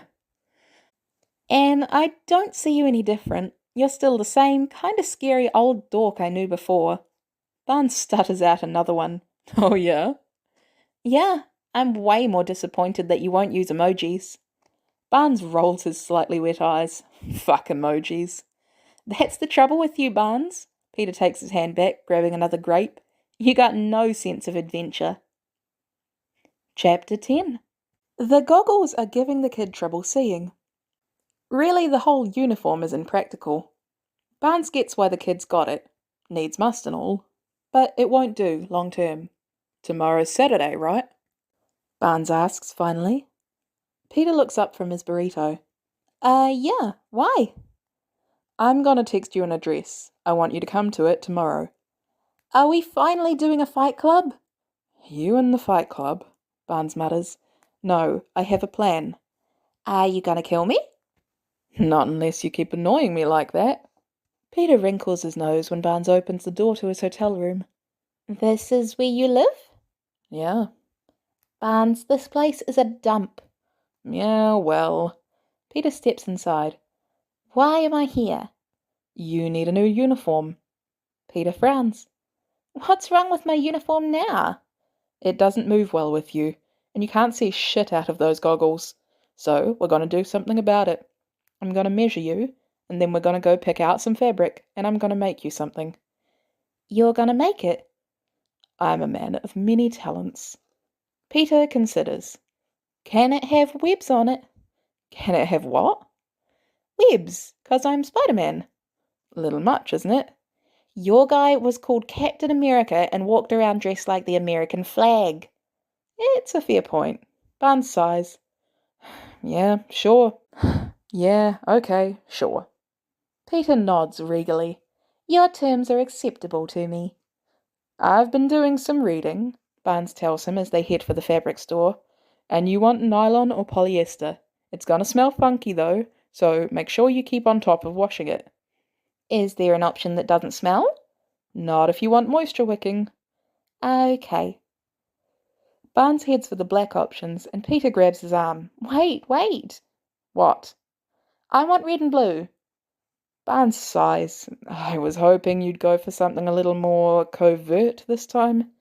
Nope, red and blue. What about a muted red and blue? We'll see, Peter sings, which isn't promising. Peter makes a beeline for the red and blue. Predictably, he picks two bright options. You're killing me, kid. Peter lowers his voice. Friendly neighborhood Spider-Man. I want friendly colors. Fine. How much are we getting? Lots, because I'm gonna fuck it up a bunch before I get it right. They head to the patterns. Barnes is pretty confident he's gonna have to wing it, but he might get lucky. What's a cosplay? Barnes asks, squinting at the display rack. It's like dressing up like Star Wars characters and stuff. Oh, what's a Star Wars? Batman? Oh, okay. Barnes picks out a pattern for a full bodysuit of some kind, almost like what wrestlers wear. I could work with this. Yeah, me too. Okay, let's go with this. They head for the sewing machines next. Barnes frowns. Why have so many of them got computers in them? Welcome to the future, Barnes. Barnes manages to find one without a computer in it. Okay, let's get some thread and go. Barnes spends the next 2 days carefully reading the instruction booklet for the sewing machine, then 3 squinting at the YouTube tutorials on his phone, then 2 weeks fighting with the fabric and the machine and cursing, but eventually he figures it out. He stitches the black webs across the uniform by hand, which takes another 5 days. After about a month, he's as satisfied as he's gonna get. Take this to the bathroom and try it on, Barnes tells Peter when he comes to the hotel room, holding out the uniform. Peter's face lights up and he grabs it. Barnes surveys him when he comes out of the bathroom. It looks better than he thought it would. Not necessarily professional, but better than the last get-up he was in, that's for sure. Dude, Peter says, a little muffled by the fabric over his mouth. This is awesome. Yeah? Yeah, does it have pattern? A little. Barnes wants to slow down a knife. Can you still walk up the wall with it? Peter demonstrates, giving him ta-da hands. Good. I love it. Peter does a little flip off the wall and lands squarely on his feet. Barnes, this absolutely rules. It should be thin enough around the wrists for your web shooter thingies to attach there. Yeah, I think they will. Peter stretches experimentally. I'm a real superhero now. You were a real superhero before. It's not a costume thing. It's a content of your character thing. And your content is pretty good. The best of us. So you were already there.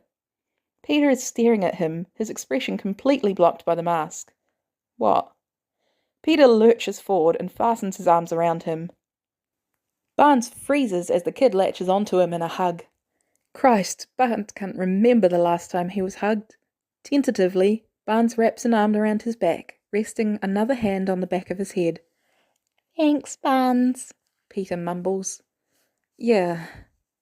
Barnes hesitantly pats his back. No problem, kid. Peter pulls back with a little sniff. I can't wait to go out in this tonight. This is so cool. Remember to be careful and to wash it. Yeah, I will. Chapter 11. Probably not good how at home Barnes feels swinging a punch. He blocks the knife coming for the kid and kicks him in the balls before punching him in the face, which might be a little overkill, but nobody should be trying to stab the kid. Peter's on their last guy, and Barnes turns to help him when someone drops from the fire escape. Barnes whirls around, drawing his gun. The person draws their gun in return, and Barnes freezes on seeing who it is. Natalia Romanova, her hair short and curly, looks a little startled, but her grip doesn't falter on her gun. Natalia? He asks. Her eyes widen, and something flickers behind them. Barnes lowers his gun, swallowing.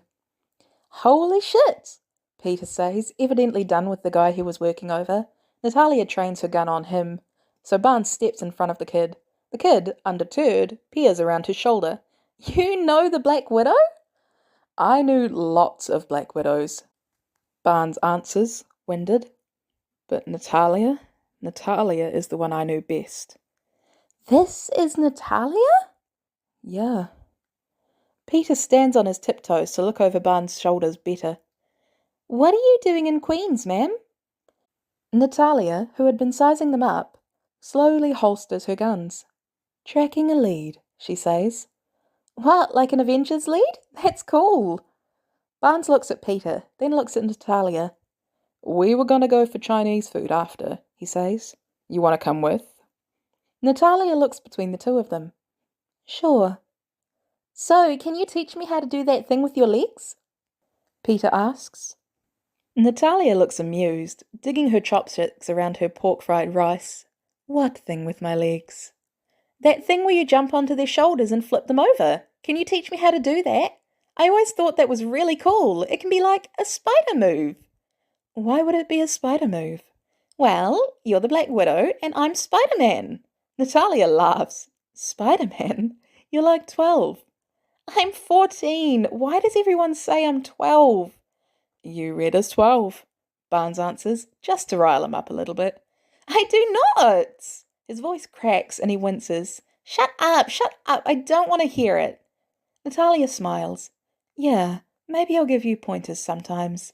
So you just, what, cover Queens? Barnes and me, yeah. Barnes and you, huh? Yeah, he's pretty spry for a Benjamin Button type. I don't know what that means, Barnes says as Natalia snorts. He's calling you old, Natalia tells him. Yeah, I figured. He usually does. You should see the way he texts. I text fine. Natalia raises an eyebrow. You have a phone? I bullied him into it. Barnes scowls. Nobody bullies me into anything. Barnes has seen grown men wilt and cower under that scowl. The kid doesn't flinch. Yeah, except me when I made you get a phone. He won't use emojis. You won't use emojis? Natalia's eyes gleam. The fuck's the matter with you? Barnes narrows his eyes at Peter. Eat your chicken. I just finished it. Then focus on something other than talking. Peter looks at Natalia. Ma'am, can I ask you something? You don't have to call me ma'am. Cool. Natalia, can I ask you something? Sure. Were you planning on killing Barnes? Natalia pauses with her chopsticks. Why? Because I'm going to stop you if you were. Kid, Barnes says warningly. The last thing he needs is Peter getting hurt. Something softens almost imperceptibly in Natalia's face. No, Palchuk. She answers. I wasn't planning on it. You promise, and you're aware that to an impressionable young youth like me, a promise from an Avenger is a sacred bond. Her lips twitch. I promise. Kid, go home. Barnes cuts in. Grown-ups gotta talk. Peter evaluates them for a moment. I'll text you when I'm done. You promise? I promise. Well, okay. Peter gets to his feet. It was nice meeting you, Natalia. You too, kid. I'll see you, Barnes. Bye, kid. Peter leaves. Natalia puts down her carton of Chinese food down next to her, and she and Barnes sit in silence. I've seen you break promises before, Barnes says eventually. I'm not going to break this one unless you make me, Natalia answers. I'm not going to. Okay. They're quiet again. Steve thinks you were in Russia before the trail went cold, Natalia finally says. Were you? Came straight here from DC. Natalia jerks her head down the street where the kid left. How does he fit into it? I found him getting beat up in an alley. I couldn't... Barnes sighs. I couldn't leave him behind. What do you remember? Most of it, I think. I don't know. I don't think I'm ever going to have all of it back, but I think I got most of it. Barnes looks at Natalia fully in the face, finally.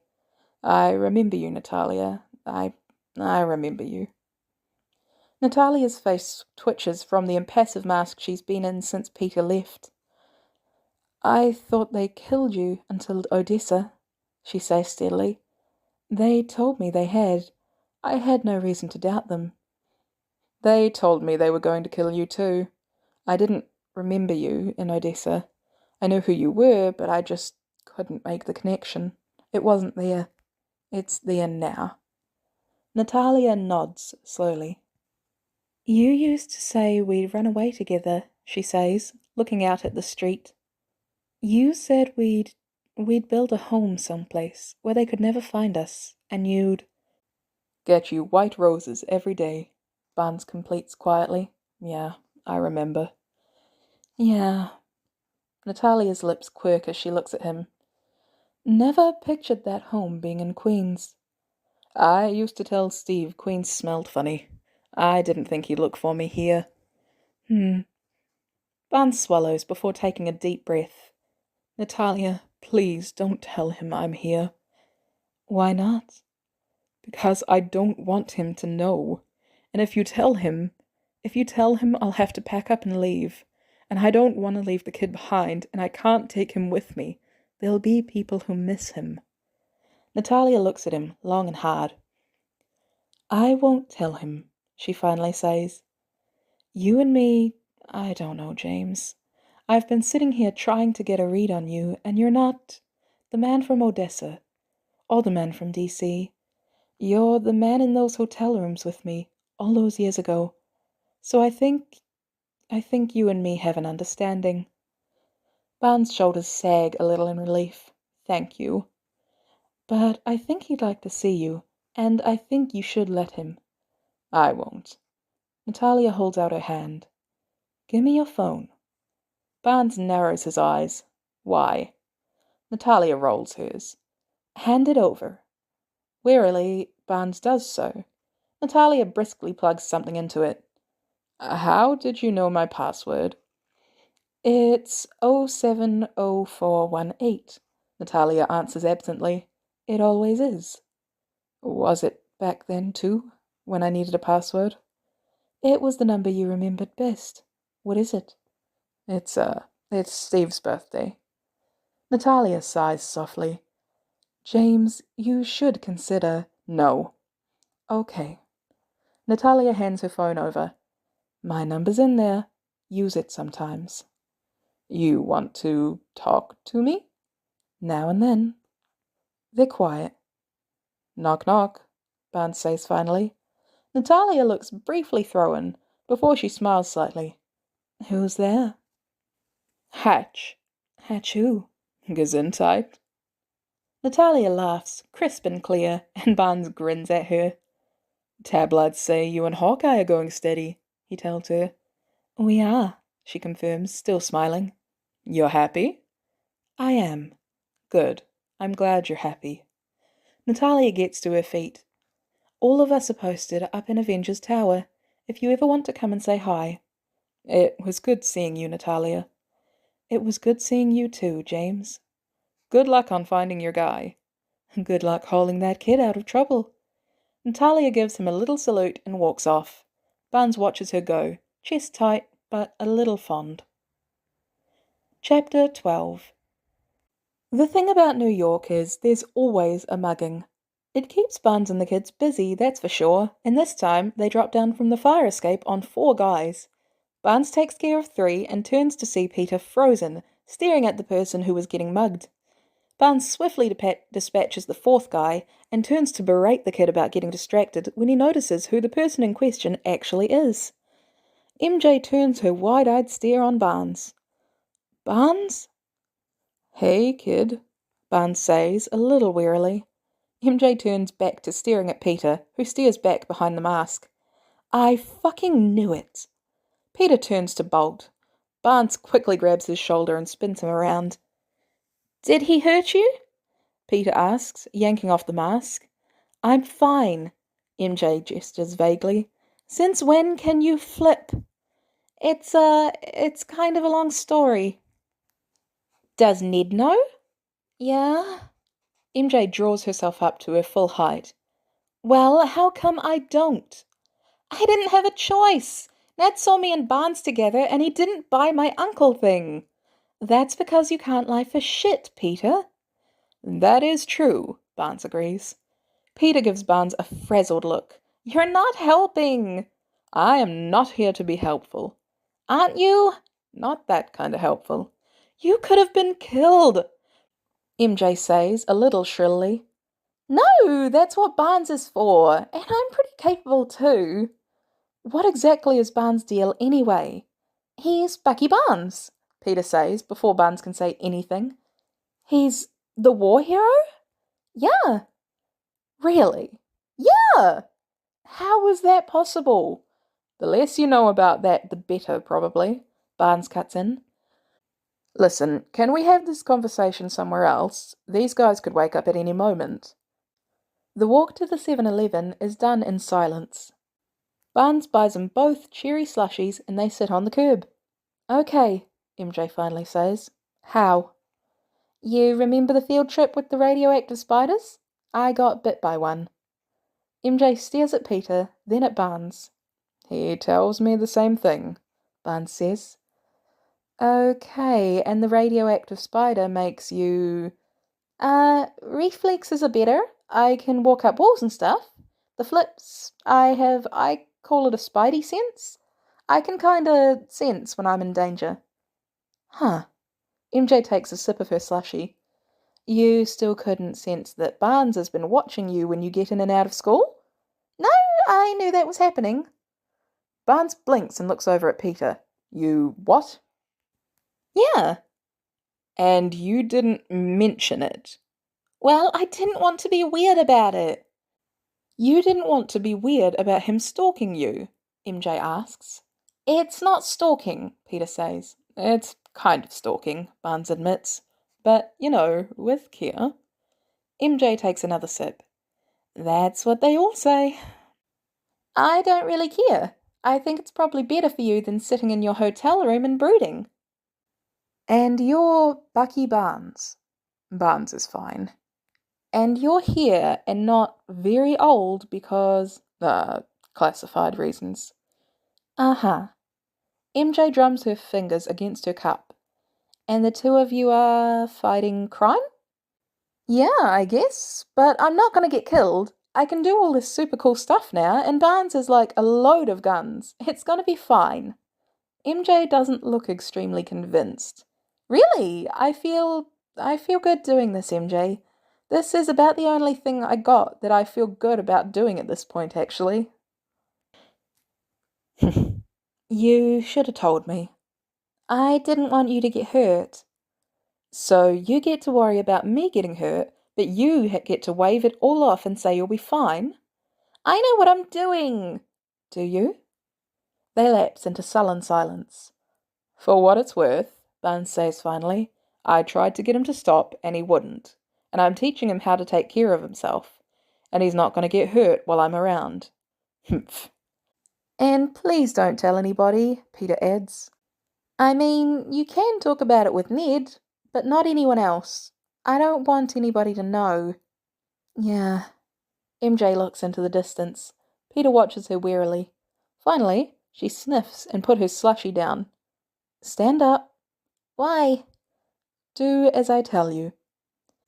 Peter gets to his feet. MJ stands too and wraps her arms around him. Peter freezes, then hugs her back. Be careful, she mumbles. I will, he mumbles back. I promise. MJ releases him. She looks down at Barnes. Thanks for the slushie and the ass-kicking. We can walk you home if you want. Yeah, that sounds okay. Peter and MJ talk idly about school shit on the walk back to her apartment, Peter's mask back on. Barnes trails behind them, keeping an eye out. When they get to the door, MJ gives them an awkward nod and sidles into the building. Peter just stands there for a moment, looking at the door. I hope she doesn't tell anyone, he mutters. It's hard to watch someone you care about go off and fight. Barnes stands next to him, shoulder to shoulder. I don't think Steve especially cared for it either. They stand in silence for a couple minutes. Come on, Peter finally says. Let's go fight some criminals. Okay. Barnes agrees, giving him the out. Chapter 13. Barnes bought a little book of knock-knock jokes.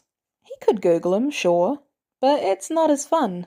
Torturing Steve with knock-knock jokes he got off the back of gum wrappers was a tradition, and he was going to continue it as best he can. Once a day, he texts one to Natalia, who always sends an emoji in response. Out of spite, probably. He's thinking about which one he's going to send next on the walk back from Peter's apartment when his phone rings. Barnes picks up. Yeah? May caught me, Peter says in a rush. Barnes blinks. What? May caught me. She knew I was up to something, so she was waiting in my room. Barnes can hear the distant pounding on a door. And I was in uniform, and I panicked, and I shoved her out of my room, and Barnes, she's mad, and I don't know what to do. Kid, breathe. Barnes, she's gonna kill me. She's not gonna kill you. Can you just come here, please? Can you come to my apartment and help me with this? Kid, Barnes huffs. Kid, I have absolutely no idea what I can do in this situation.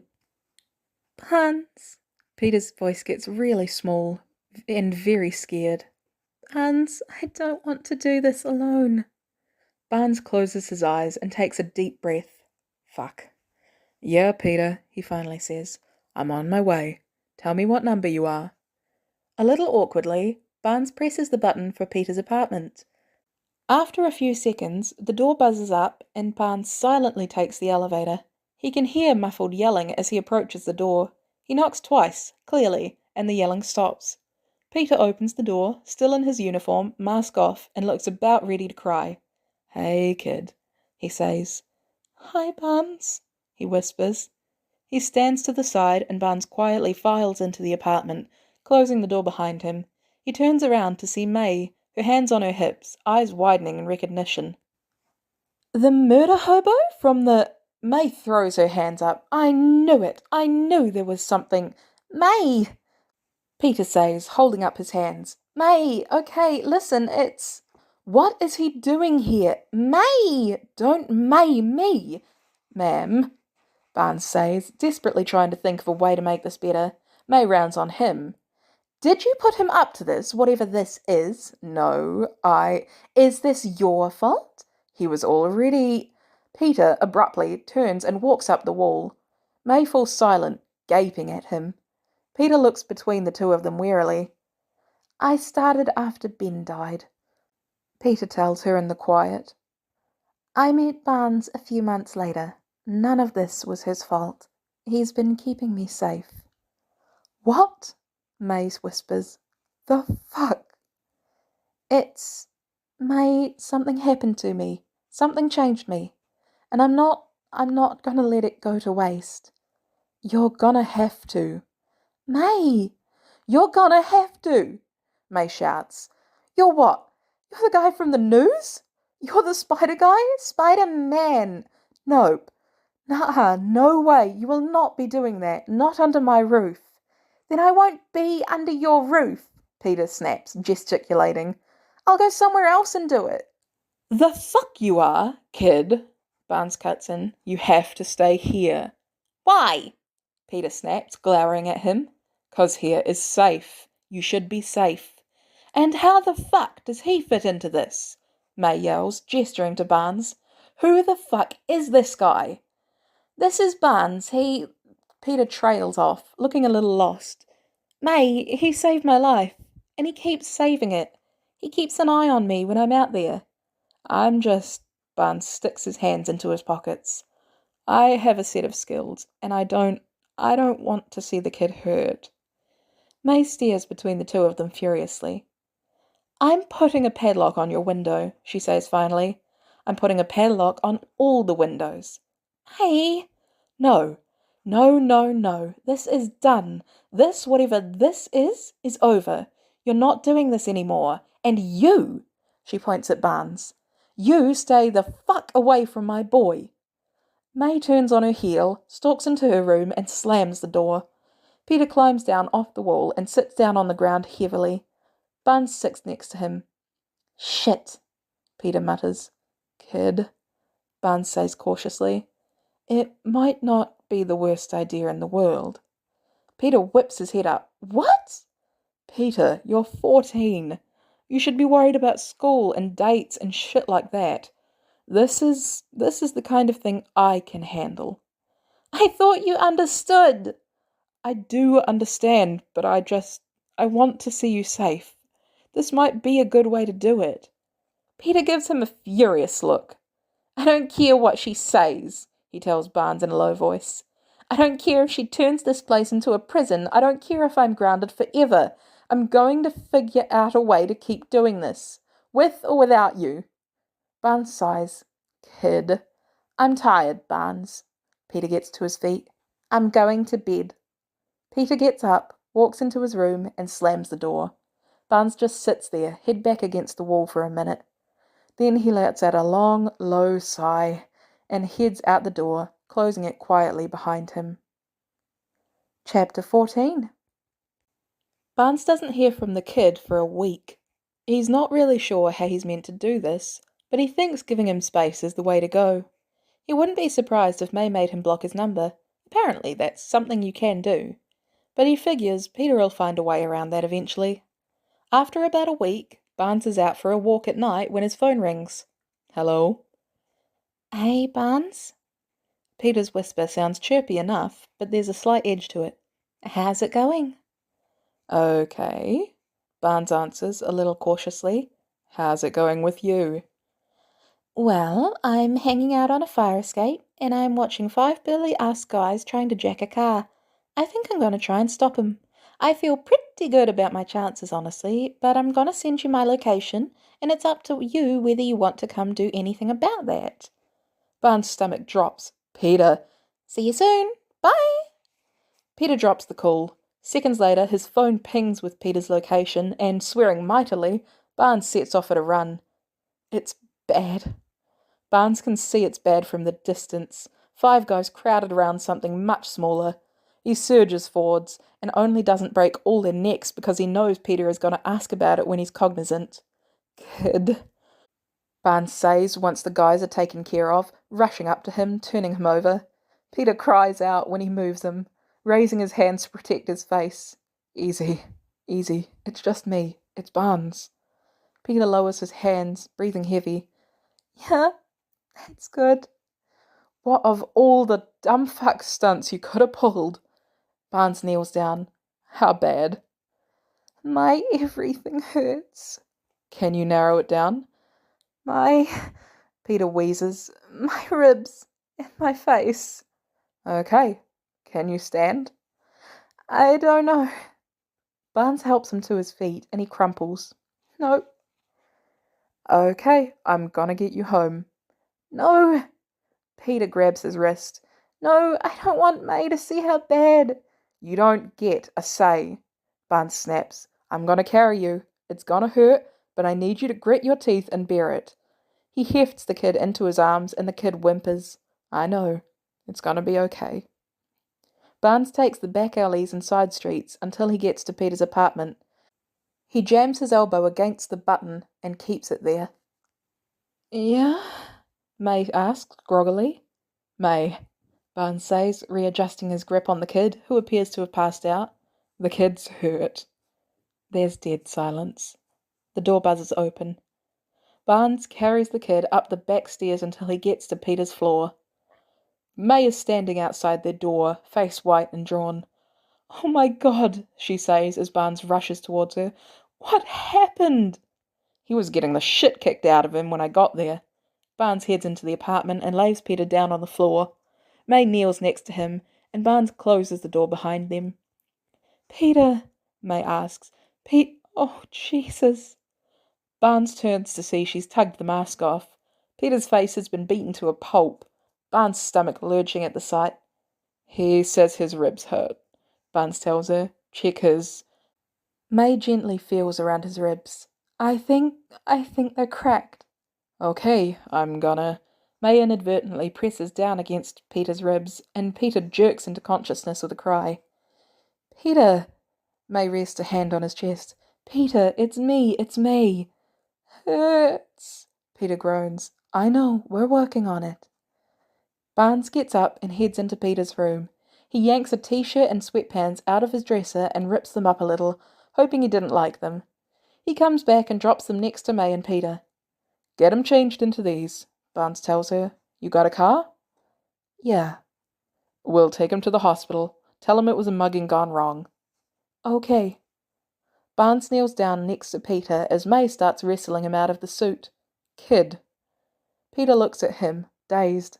We're taking you to the hospital. When they ask, you were mugged. You got that? He nods. Good. Barnes heads into the kitchen. He grabs Peter's water bottle out of the fridge and starts rummaging around in the cabinets. He shoves granola bars and a sleeve of brown sugar cinnamon Pop-Tarts into a reusable tote bag nearby. He turns to May, who's managed to get him into sweats and is easing him into a shirt, giving Barnes a glimpse of the ugly bruises spreading across his stomach.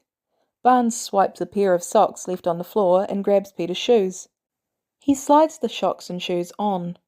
You're doing great, kid, Barnes tells him, starting on lacing up his shoes. You're tough as nails. You should have seen me the first time I got my ribs cracked. I whined a hell of a lot more than you. Yeah? Peter mumbles. Nice to beat you at something. Barnes starts lacing up the other shoe. You beat me at lots of stuff, kid. You don't even know. He finishes the other shoe. Okay, kid. I'm gonna carry you down to your aunt's car. It's gonna hurt, but we'll take the elevator this time. Okay. Barnes lifts Peter into his arms. Peter whimpers a little, clenching a fist in Barnes' shirt. Barnes turns to May. Lead the way. May and Barnes sit in the waiting room of the ER in silence, an empty chair between them. Peter's been admitted, so they're just waiting to be allowed to see him. Barnes stares at the wall, wishing he had his butterfly knife to fidget with. Did you stop him from getting hurt worse? Barnes blinks at, looking over at May, who's watching him, something wearily calculating in her gaze. What? When you got there, you stopped him from getting hurt worse. If I'd gotten there sooner, he wouldn't have gotten hurt at all. But they might have killed him if you hadn't gotten there at all? Yeah.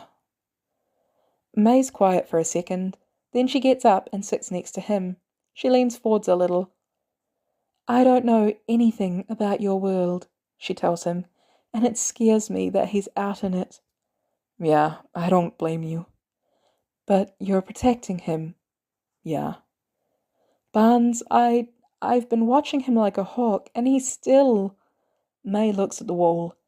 Is there anything I can do to stop him? Kid's tenacious. I told him to stop, and he wouldn't. And I don't think this is going to dissuade him either. May looks at him. Who are you, Barnes? Really?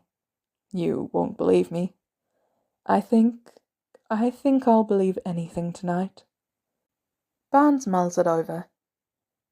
I like Barnes, he says eventually, but my full name is James Buchanan Barnes.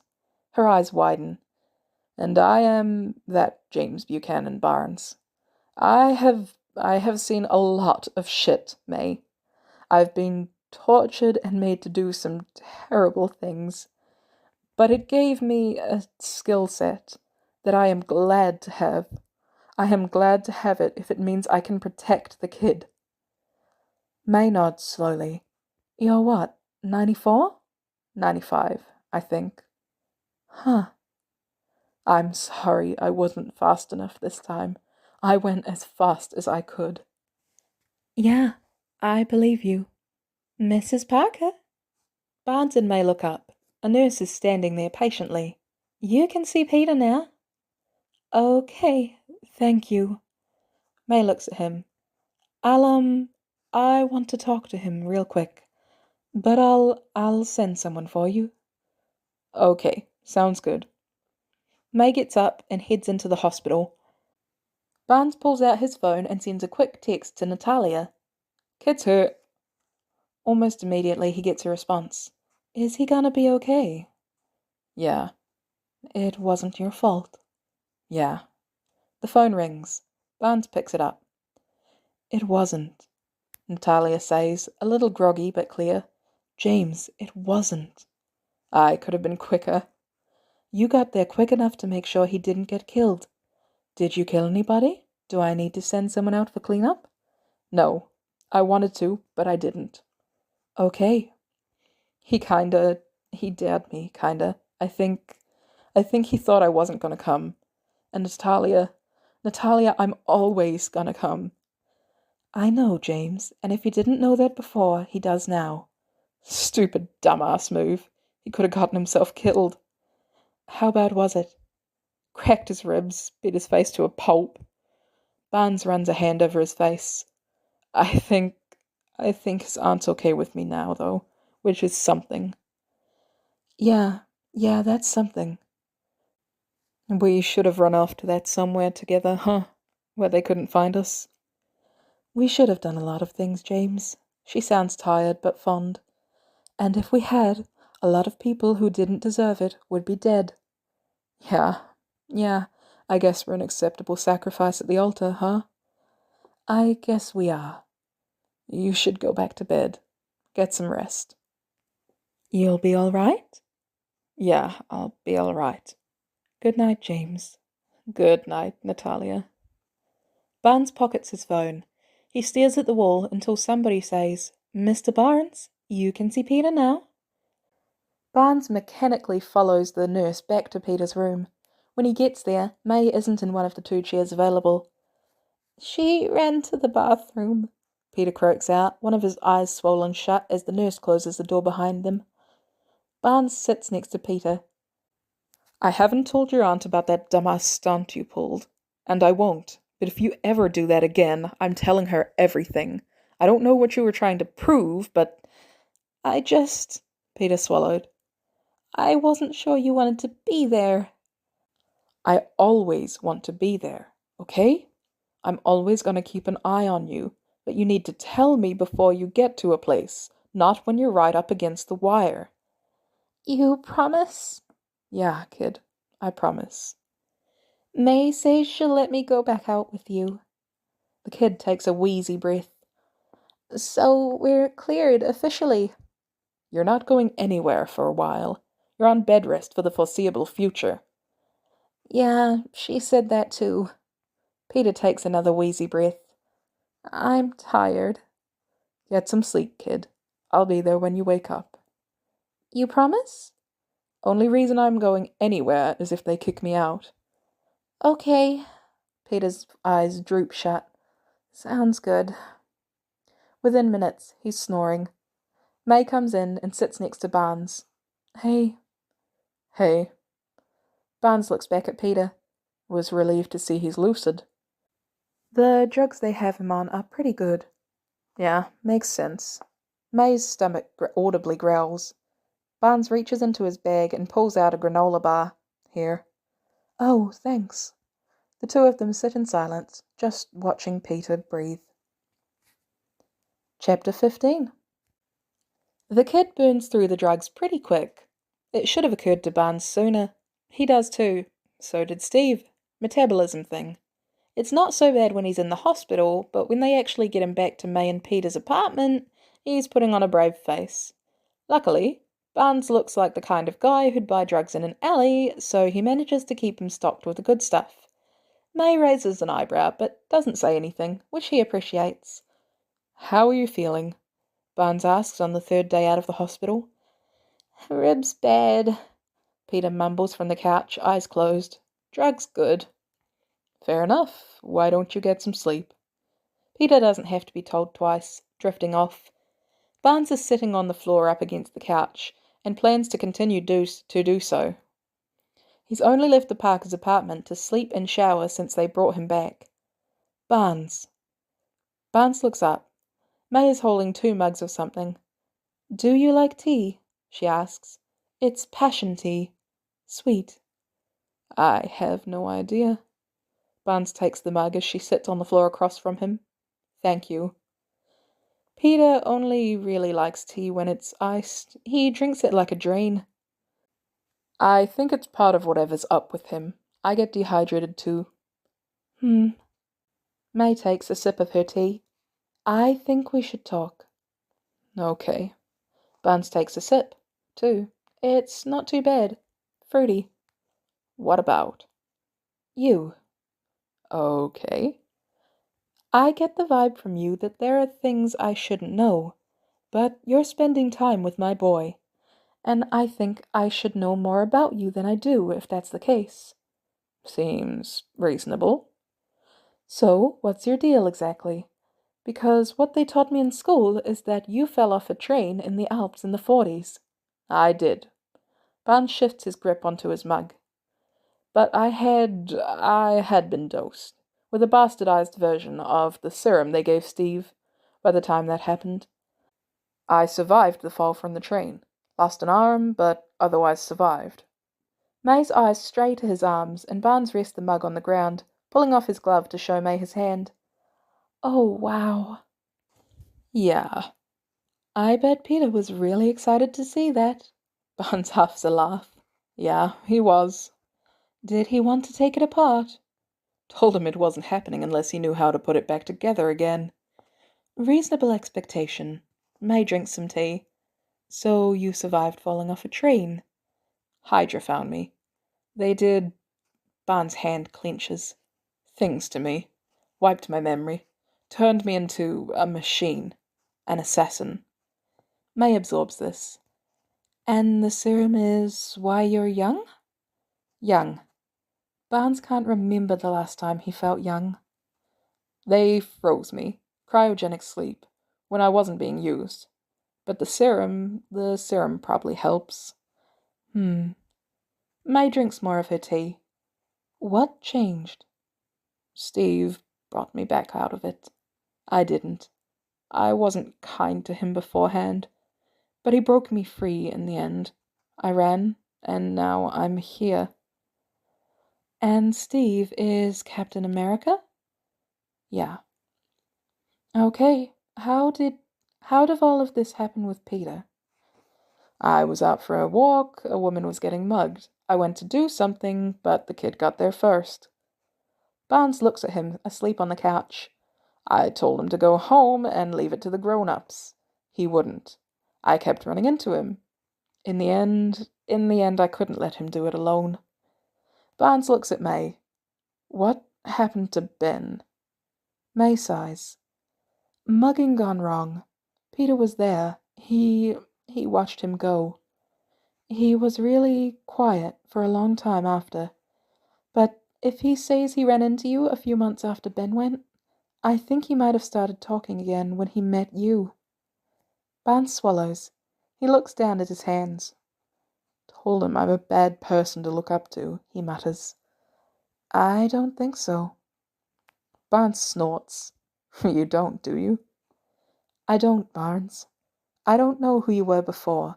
I'm guessing there are things I don't want to know about you. But it sounds to me like a lot of those things were done under duress, and you've barely left Peter's side since all this started. I think you're worthy of being in his life. I would have booted you to the curb by now if I didn't. Barnes looks up at May. She's watching him with a steady, compassionate gaze, and for a second she looks so much like Bex he could cry. Under duress would be a shitty excuse to all the people dead 'cause of me, Barnes tells her. Maybe, but sometimes shitty excuses are still valid. Sometimes shitty excuses happen for circumstances outside of our control. May takes a sip. Drink your tea, Barnes. Mechanically, Barnes picks up his mug, swallowing. Okay. Do you still talk to him, Captain America? He doesn't even know I'm in the city, which is how I want it. Okay. Any of the other Avengers? Natalia, the Black Widow. There's history there. I'm glad you have a friend. Yeah. May looks at Peter. He really wants to show you Fight Club, by the way. Yeah, he really likes that movie, I guess. Said Ben showed it to him. He did. May smiles fondly. Rite of passage for teenagers to be obsessed with Fight Club. I haven't seen most movies. Well, May drinks more tea. We'll just have to get you caught up to speed. They don't say anything else after that, drinking their tea in silence. Chapter 16. May's showing Barnes how to make waffles. It's not hard. She's got a waffle maker, and it's really just like making pancakes. He dutifully lets her walk him through it, though, while Peter texts Ned and MJ in their group chat from the couch. There's a knock on the door, and May goes to answer it, while Barnes chops strawberries for the waffles. "Oh," May says, sounding a little startled. "Hi." "Hi." Natalia's voice wafts from the door. "Can I come in?" Barnes blinks, walking over the doorway. Natalia is standing there in civilian clothes, a tote bag slung over her shoulder. "Natalia?" he asks. "Hey, James." "Is that Natalia?" Peter asks, perking up from the couch as May stands aside to let her in. "Hey, Pauchok," Natalia says. "How are you feeling?" "Rough still." "I figured." "This is May," Barnes tells Natalia, although if she knew how to get here, she probably already knows. Peter's aunt. "May, this is Natalia." "Hi, Natalia." "Hi, May." Natalia digs around in her tote bag until she pulls out 4 large pill bottles. "These are industrial-strength painkillers. Stark made especially for Steve because he burns through them so quick. This way, James doesn't have to keep doing this in back alleys, which will eventually get him caught." "You didn't have to do that," Barnes says. "It's no trouble." Natalia sits on the floor, leaning her back against the couch. "I got you a present." Peter sits up a little. "You didn't have to get me anything." "Well, I don't have to do anything." Natalia pulls out a reddish jacket out of her tote bag, holding it out to Peter. "Here you go, kid." "Wow!" Peter turns it over in his hands. "It looks just like the one Tyler Durden wears in Fight Club." "It is." Peter looks up, blinking. "What do you mean it is?" Natalia shrugs. "I have my ways." "What? Really?" "Really." Natalia gets to her feet, holding out her hands to help Peter up. "Let's try it on." Gently, Natalia eases Peter to his feet, helping the jacket onto him. It's way too big, but Peter looks delighted.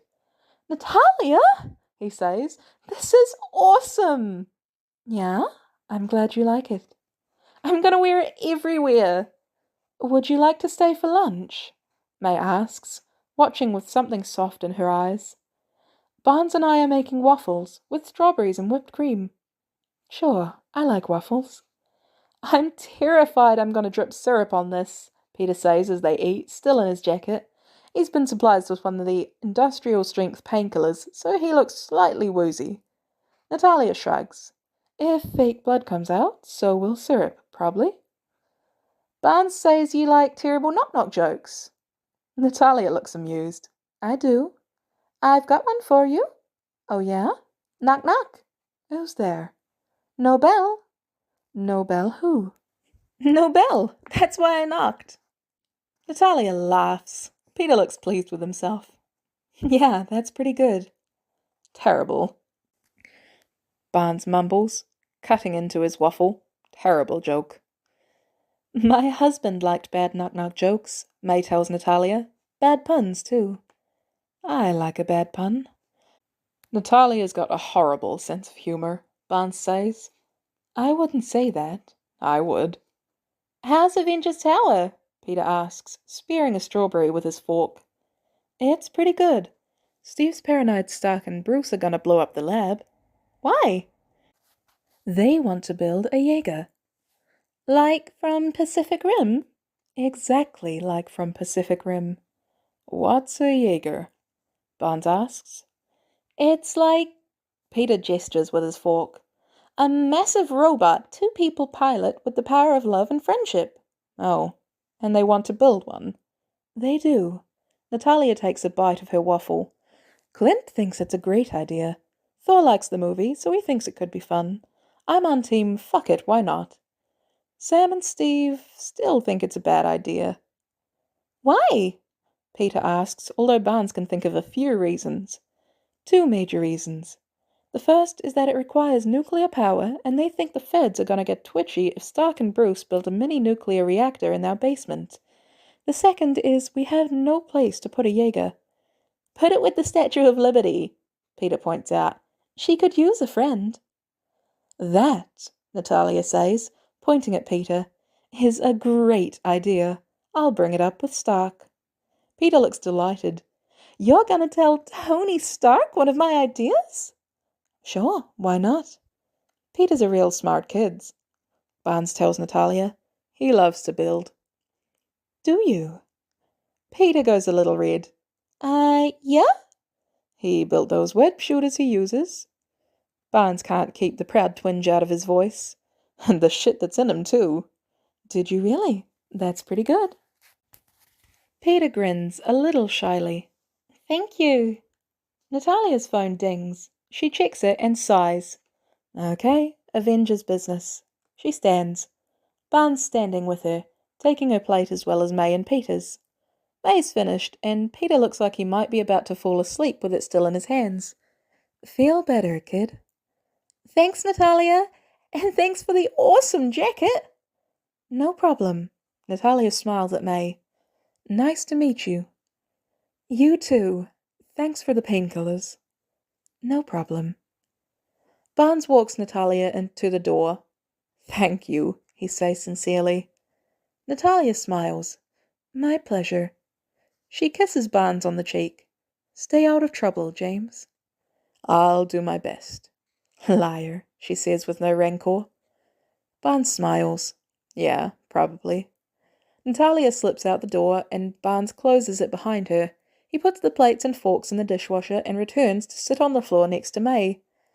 I have an indelicate question. Barnes gets settled. Shoot. Are you and Natalia an item? No. Once. The love's still there, it's just a different kind of love. Yeah, Peter mumbles, half-conscious. He's still hung up on Captain America. Barnes lets out a startled laugh as May goes, Is he? He's so hung up on him. Peter gesticulates before he seems to decide it's too much work. Like so hung up on him. I mean, I get it, he's got great eyes and great arms, and I'm straight-ish, but boy howdy. Kid, Barnes says, half laughing again, get some sleep.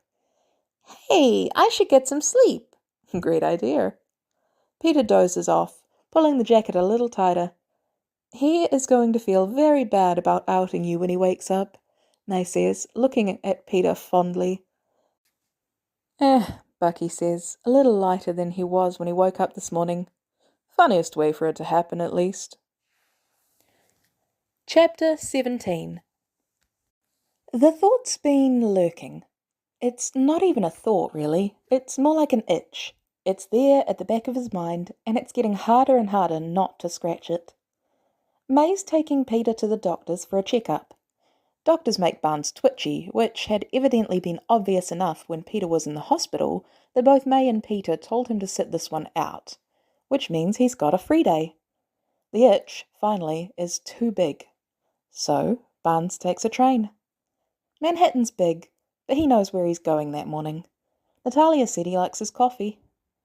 He always has, even when it was the shitty kind of coffee they had in the Depression. He goes for a run, he gets coffee, he goes back to the tower. Natalia mentioned which coffee shop it was, so all Barnes has to do is wait. When Steve comes in, it's all Barnes can do not to get up from the table he's in in the corner and bolt. He's sweaty, cheeks flushed from the run, but he smiles at the barista like he's known her all his life, and Barnes pretends that he isn't jealous of that she gets to have that directed at her. After he places his order, he ducks into the bathroom, and Barnes pulls his baseball cap low as he passes. He tries to keep his breathing even. Fuck, this was a bad idea. He can't do this. Steve re-emerges from the bathroom. Barnes gets to his feet silently as Steve picks up his coffee from the counter and from a distance follows him out the door. Steve sips it while they walk down the sidewalk, flipping through his phone. It's mid-October, but a warm-up to October, so his breath isn't clouding in the front of his face, which Barnes is grateful for. He remembers the terror of those cold days in Brooklyn, the way Steve's chest would seize and quake, Barnes desperately trying to keep each cough from being his last. Even though he knows Steve can handle it now, old anxieties die hard. Barnes wonders, as they walk, how Steve likes his coffee now. He'd taken it black during the war. They all did.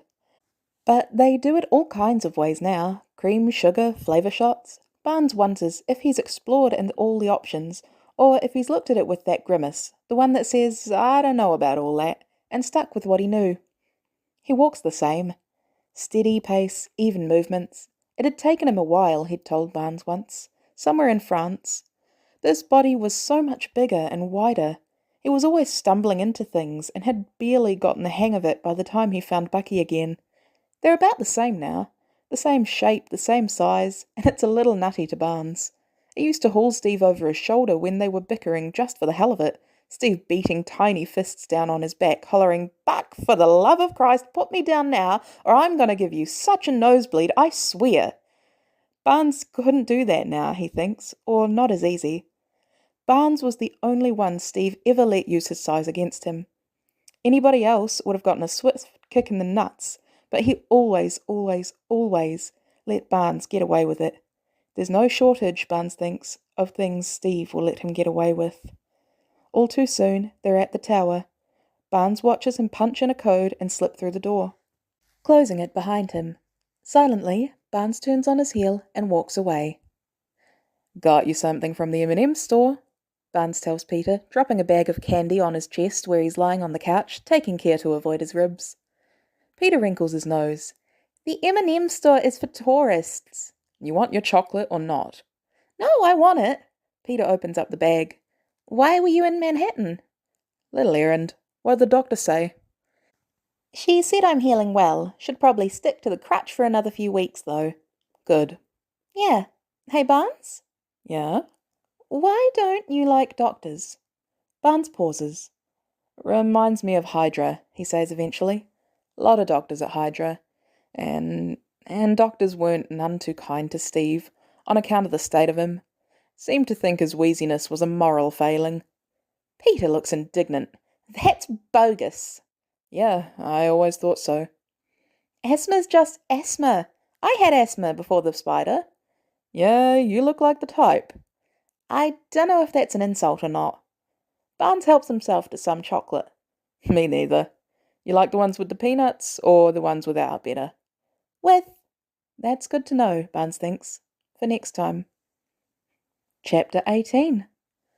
When Barnes gets to Peter and May's apartment, MJ and Ned are there, and May and Peter are dressed like they're planning to go out. Barnes looks at them warily. He's been in traps. This feels like one. What are you up to? He asks. We're going on an adventure, Ned says brightly, helping Peter get situated with a crutch he's still using to get around. Uh-huh. What kind of adventure?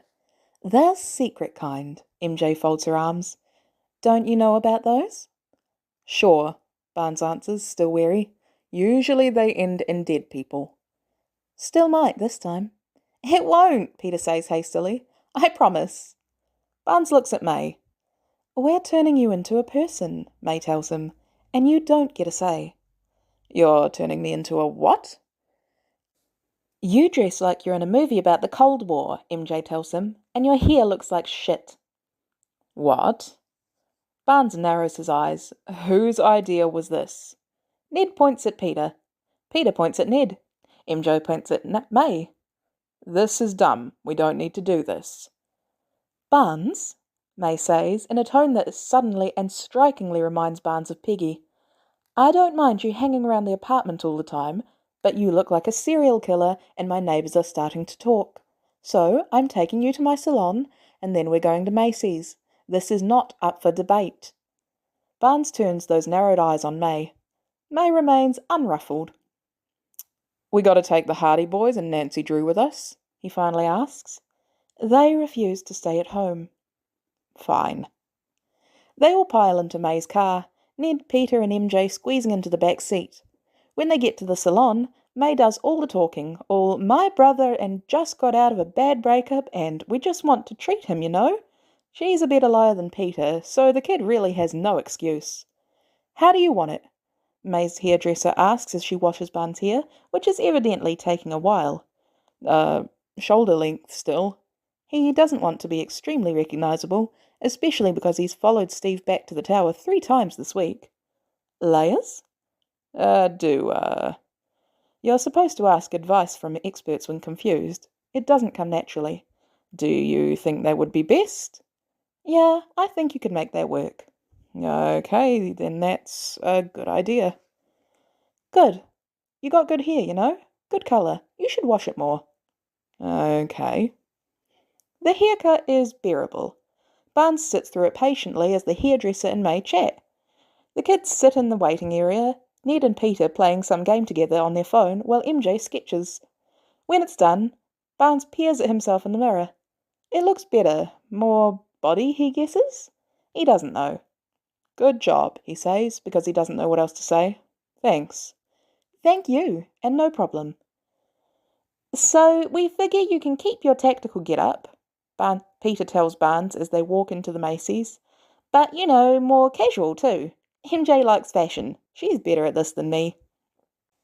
You can still make grungy work, MJ says briskly. We just need to buy you some jeans. What bands do you like?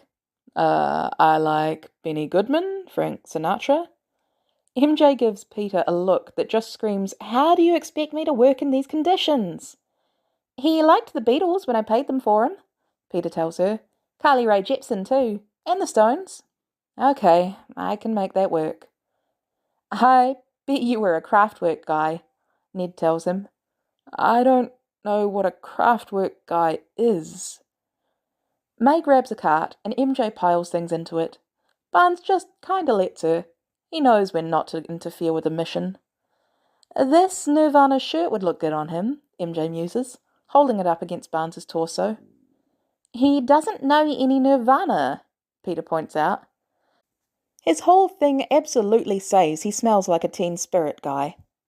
Yeah, but if he wears it without knowing who they are, he's a poser. MJ rolls her eyes but puts the shirt back. Barnes tugs the yellow submarine shirt over his head, pulling the black leather jacket on over it. He glances down at the jeans before he steps out of the fitting room. Awkwardly, he spreads his arms a little for MJ, Ned, Peter and May. Give us a twirl, May tells him. Barnes gives her a baffled look. Turn around. Barnes does so, slowly. Holy shit, MJ says. You've got an ass.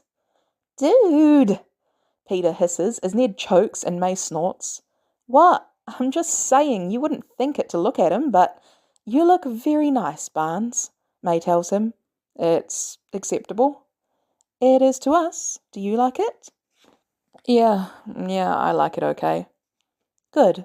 We've got a good baseline. Keep trying things on. Barnes gets 6 pairs of jeans, 4 tank tops, 5 band t-shirts, 1 leather jacket, 1 tan canvas jacket, and 1 trench coat. May tries to pay, but Barnes flat out refuses, and that's a battle he at least wins. Next, they take him to CVS. Why? He asks. Because you need shampoo and conditioner for your new hair, May answers brightly. And deodorant, MJ mumbles. I don't need... Barnes starts. Yes, you do, the 4 of them say in haunting unison, and Barnes subsides into a sullen but acquiescing silence. This is where you live? May asks as they drop the bags off at Barnes's hotel room. Yeah. May purses her lips. Get changed into a new outfit, MJ instructs, and then we're going out to eat. Barnes sits at the booth next to May in jeans, an Emotion t-shirt, and his trench coat. The pizzeria they're at is also an arcade, and the kids have immediately occupied themselves with games. Barnes looks at May. What was all this really about? May smiles slightly. Peter's worried you're depressed, she tells him. He thought a change would be a good place to start. I'm not depressed. May gives him a look. I'm not that depressed. Well, keep on top of your physical appearance. It'll make Peter feel better, which will probably make you feel better. Barnes! Barnes looks up to see Peter, MJ and Ned clustered together. We want to win these Bluetooth speakers, Peter tells him, but they cost like a lot of tickets. But they've got shooting games, so we thought maybe you could win us the tickets, because you seem like you'd be pretty good at that. Barnes looks at Peter's wide-open, earnest face and smiles slightly. Yeah, kid, he says. I'm coming. Chapter 19. It used to be static in Barnes' head during a fight. He didn't need to think, he just needed to do his job. And there was nothing to think about, no inner life to ponder. Asset, complete the mission. Now, when he's fighting, he has just one thought, and that's cover the kid. Peter's just getting back on his feet again, and that what Barnes had hoped this meant was easy stuff, light. But Peter just had to pick out a thicket of 6 guys, and Barnes has no choice but to follow him in. 6 guys on his own, that's no problem. Barnes could do 6 guys in his sleep. But things are different with the kid. The kid doesn't like them dead. And he's got to watch his back. So Barnes is moving a little slower. They're down to 2 guys, and Barnes is trying to cover Peter's back, so when he sees the glint of a knife, he doesn't even hesitate. He just moves to intercept. He doesn't even feel it, really. Barnes knocks the guy out, breathing heavy. He doesn't think it hit anything important, which is good. Always a plus. "Holy shit!" Peter says, sounding delighted. "That's exactly what I needed. See, you thought we couldn't do it." "Yeah," Barnes wheezes. "Good job, kid." He sits down heavily. He just needs a breather. "Barnes, are you—" Peter walks around his front and freezes when he sees the knife sticking out of his side. Oh no, oh, Barnes." "It's fine," Barnes manages. "Lying down's a good move. It's fine. It didn't even hit anything I need." Peter kneels down, yanking the mask off, fluttering his hands. He looks, Barnes realizes, simultaneously panicked and devastated. "Barnes," he whispers. Barnes wraps his hand around the hilt, but Peter grabs him around the wrist. Wait, you can't do that. You'll make it worse." "Kid." Barnes takes his hands off the knife to rest a hand on the back of Peter's neck. Peter looks at him with wide, frightened eyes. "Peter, I know what my body's like when it's been stabbed." Peter swallows. "Okay," he whispers. Barnes yanks the knife out and hisses. Knowing his body or not, it still hurts like a son of a bitch. "Fuck," he mumbles. He reaches out with his shirt. The tactical gear, thankfully. Barnes doesn't do this in his real clothes, and wipes the blood off the blade. "Hospital," Peter manages. "We gotta get you to a—" "Kid, I'm a fugitive." "May. We'll take you to Aunt May." "I'm fine. I just gotta walk it off." Barnes gets to his feet again and hisses, staggering. Peter immediately comes around his side, propping him up. "May," Peter repeats firmly. "I'm taking you to May. You don't get a say." Barnes takes a wheezing breath. Fuck, it does hurt though. "Get changed into your people clothes," he says finally, knowing he stashed a backpack somewhere. "I ain't in any shape to be scaling up fireplace escapes." "Oh my God," May says as Peter hauls Barnes through the door. "What happened?" "He got stabbed." "I'm fine." "You're not fine," Peter yells, a little shrill. "You're stabbed." "Barnes, lie on the couch." Peter gets him settled onto the couch. May hikes up his shirt and examines the wound. "It doesn't look too deep," May mumbles. "You've got advanced healing, right?" "It'll be a scar by morning," Barnes mumbles. "I'm fine. You know how many times I've been stabbed?" May purses her lips. "You're not leaving this apartment tonight," she tells him. "You're sleeping on the couch. I see your face, Barnes. This is not a discussion. Stay here. I'll be back." Barnes closes his eyes as May walks off, hearing Peter sit heavily on the ground next to him. After a moment, she returns. "Can you dress yourself?" she asks. Yeah." "Good." She holds out a t-shirt and sweatpants. "Go change into these in the bathroom and come straight back to the couch. You go out the window. I'm sending Peter after you." "Okay." Barnes gets up and limps into the bathroom. He changes into what happens to be a t-shirt for the Ramones and a pair of blue sweatpants before limping back to the couch, lying heavily on it. May pulls out antiseptic wash and starts wiping down the wound. "It's not too bad," she tells him. "I just don't want you moving around too much. Peter, go get him some water." Peter gets up immediately and goes for the kitchen. "You have to be more careful." He was going for the kid. May pauses as she absorbs that. Then she finishes wiping and squeezes his wrist gently. "Thank you." "Yeah, always." Peter gives Barnes a glass of water with slightly shaking hands. Barnes drinks the whole thing. "Is your homework done?" May asks Peter. "Yeah." "Barnes, are you cold?" "I'm fine." Peter, go get Barnes some socks and one of the good blankets. Peter gets up and heads off. I said I was fine. The thing about you, May says, matter-of-factly, in a tone that reminds him entirely too much of Natalia's, is that you are a liar, and I'm getting better at telling when that's the case. Humph. Something occurs to Barnes. Whose clothes am I wearing? Ben's. Peter brings back the socks and blanket. Grudgingly, Barnes puts them on. Okay, I'm going to bed. May nails Barnes with a serious look. Come get me if you need me during the night. If you get worse tonight, and it could have been prevented, I'm beating you to death, okay? Yeah, okay. Okay. May squeezes Barnes' wrists one more time, ruffles Peter's hair, and leaves. Peter sits heavily on the ground. Fine, Barnes grunts. He looks to Peter to see he's still got that almost dead wide-eyed stare. Kid, You're not the first person, Peter interrupts, voice trembling. I've seen bleeding in an alley. Shit, Barnes sighs. Kid. Barnes, I'm sorry. The hell are you... Shit, is he crying? Kid, what the hell are you sorry for? He was going for me. Barnes is baffled. Yeah, I know. So it's my fault. What? Peter properly bursts into tears. Kid, Jesus. Barnes tries to sit up and winces, which only makes the kid cry harder. Peter, this is my job.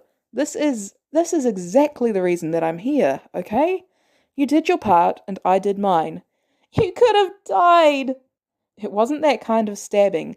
But it could have been. Barnes finally makes the effort to sit fully up, and motions to the spot next to him. Sit. Peter does, and Barnes wraps an arm around his shoulders. Kid, sometimes shit happens in the field, and it's nobody's fault. It was an easy knife. I've taken hard knives before, and this wasn't one of them. You're not at fault here. I don't blame you.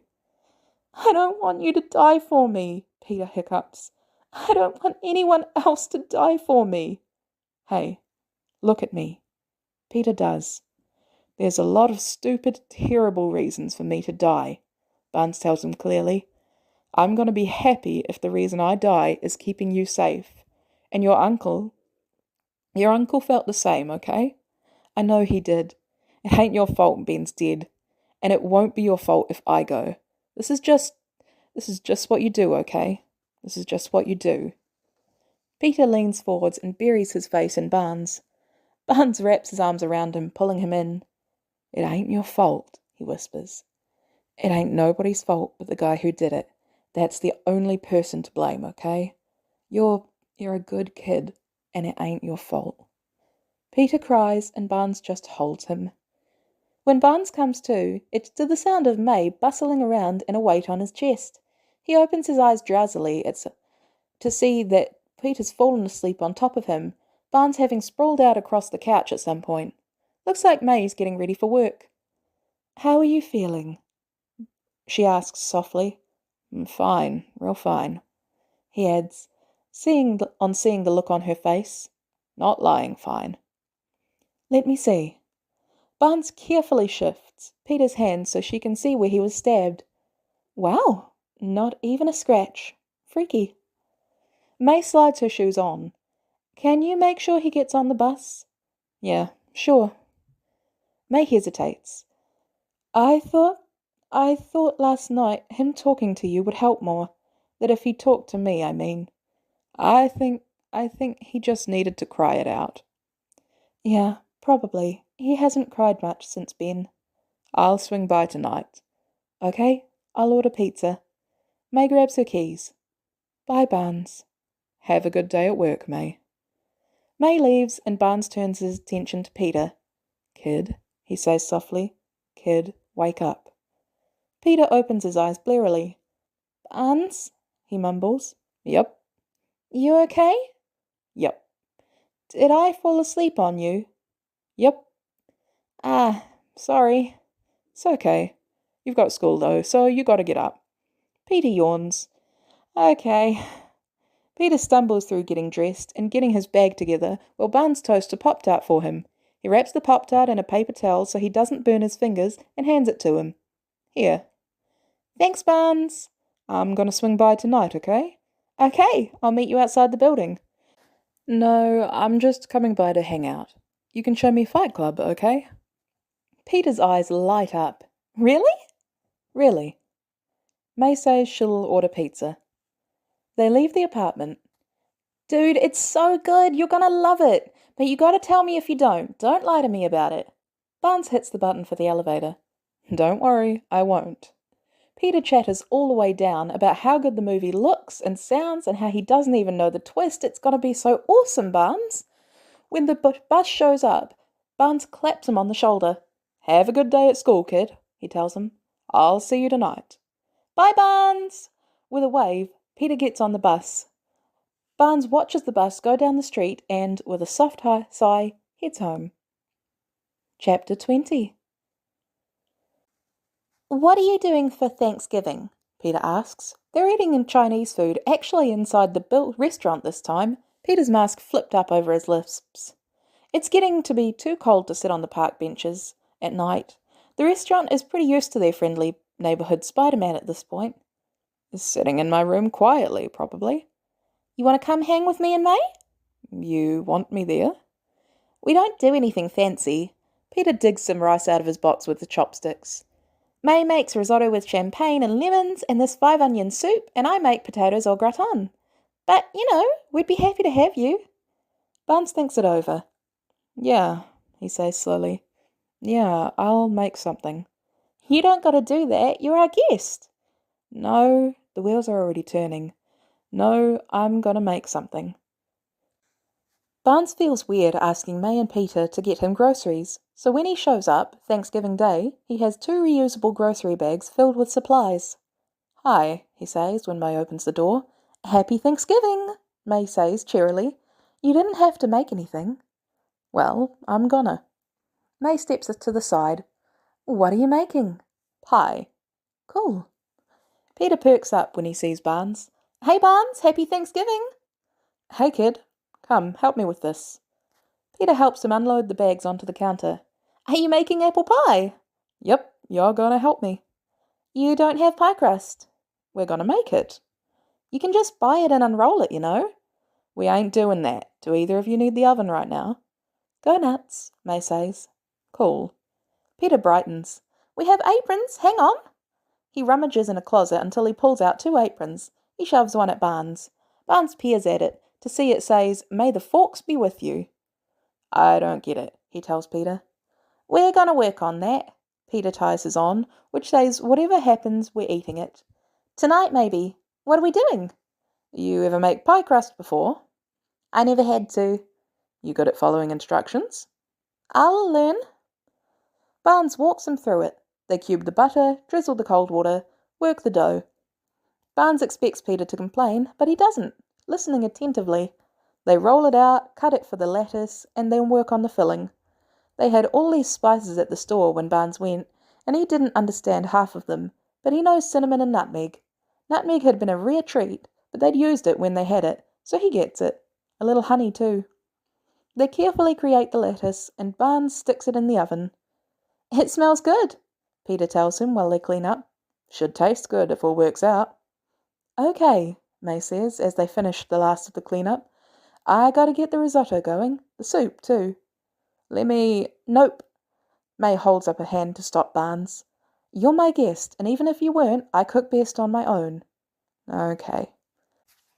Come on, Peter says, grabbing his arm. I want to show you Star Wars. We'll start off with the original trilogy. We've still got 'em on VHS, the good ones I mean, not the remastered editions with all the CGI and stuff. Barnes doesn't know what any of those words mean in that order. Okay. I think he kinda looks like you, Peter says, gesturing at Luke. Barnes squints. A little, I guess. Well, do you like it? Yeah, I like it. Yeah, me too. How many are there? 6, but they're making more. Barnes tries to think of something more constructive to say. The smuggler's pretty cute. His hair's better in the next one. Peter, May calls. Tag team, you're up for the gratin. Okay. You want a hand? Peter asks as Peter scrambles to his feet. Nope, keep watching the movie. Peter slips into the kitchen at the same time May sits on the couch next to Barnes, handing him a beer. Peter's right, she tells him, getting settled. Hans here is better in the next one, but Luke's is worse. Do you, Peter starts as they set the table, I mean, is praying first a thing you do? Barnes grimaces. God and Barnes had parted way a long time ago. Ideally, no. Cool, us neither. They sit down at the table. Have you had risotto before? Peter asks as May starts spooning it out. I haven't had much of anything before. Is that because you eat like a caveman? Barnes frowns. I don't eat like a caveman. That's true. Cavemen probably ate better than you. Peter looks at May as she passes the dishes down to him. He only has microwave in his hotel room, so he just eats whatever he can get for like pantry staples or microwavable food. May gives Barnes his dish. That's not good, Barnes. Thanks. Kid, I eat fine. You eat a lot of oranges, so I'm not worried about scurvy at least. That's good, I guess. Barnes takes a bite of the risotto. May, this is real good. Thank you. I bet you ate mostly old people food otherwise. Peter takes a spoonful of soup. Like cabbage. Don't knock cabbage. They settle in with the pie in front of Return of the Jedi. Barnes, this rules, Peter says through a mouthful of pie. Chew with your mouth closed, Barnes and May say at the same time. Peter pulls a face. It is very good, May tells him. Thanks. Where'd you get the recipe? The pie crust recipe was Sarah's. The pie recipe was my ma's. Sarah's? Steve's mum. Barnes smiles softly. Ma had the pie crust, but it wasn't near as good as Sarah's, and everybody knew the best pie on the block was Ma's. Depression era! Peter lifts a forkful. Vintage! Further back than that, they were mine and his grandmother's recipes. Neat! Peter's asleep on the couch as Barnes and May load dirty dishes into the dishwasher, wiping off the counters. Fucked up that she kissed him when he's her brother, Barnes says. Yeah, May laughs. Yeah, it is. You have siblings? One. Becky. Little sister. What happened to her? She's still alive. She's got an apartment in the city. I think Steve's footing the bill. He's been to see her a couple times. Barnes has never followed him there, but he pulled the security camera footage. Have you? Barnes' lips twist. Not sure how to have that kind of conversation. You might want to consider it. Yeah, well, what about you? No, just me. Ben had Peter's dad, but that was all. May hoses down the sink. I used to worry about it. I thought Peter's support network should be better. What happened to his parents? Car accident. He was 3. Barnes hangs the dish towel on the fridge handle. You and Ben raised a good kid. May smiles. Thank you. They lapse into silence. Are you really eating that bad? May asks finally. I'm eating fine. Barnes walks up and pulls a blanket over Peter. Half conscious, Peter pulls it up over him, muttering something, and turns over. Don't worry about me. You should live somewhere better too. I'm living fine. Barnes' shoulder cheeks her lightly. Thanks, though, for worrying. Comes naturally. Barnes halfway pulls on his jacket, then pauses. You remind me of her, kinda, he tells her, shrugging it on the rest of the way. How I thought she'd be.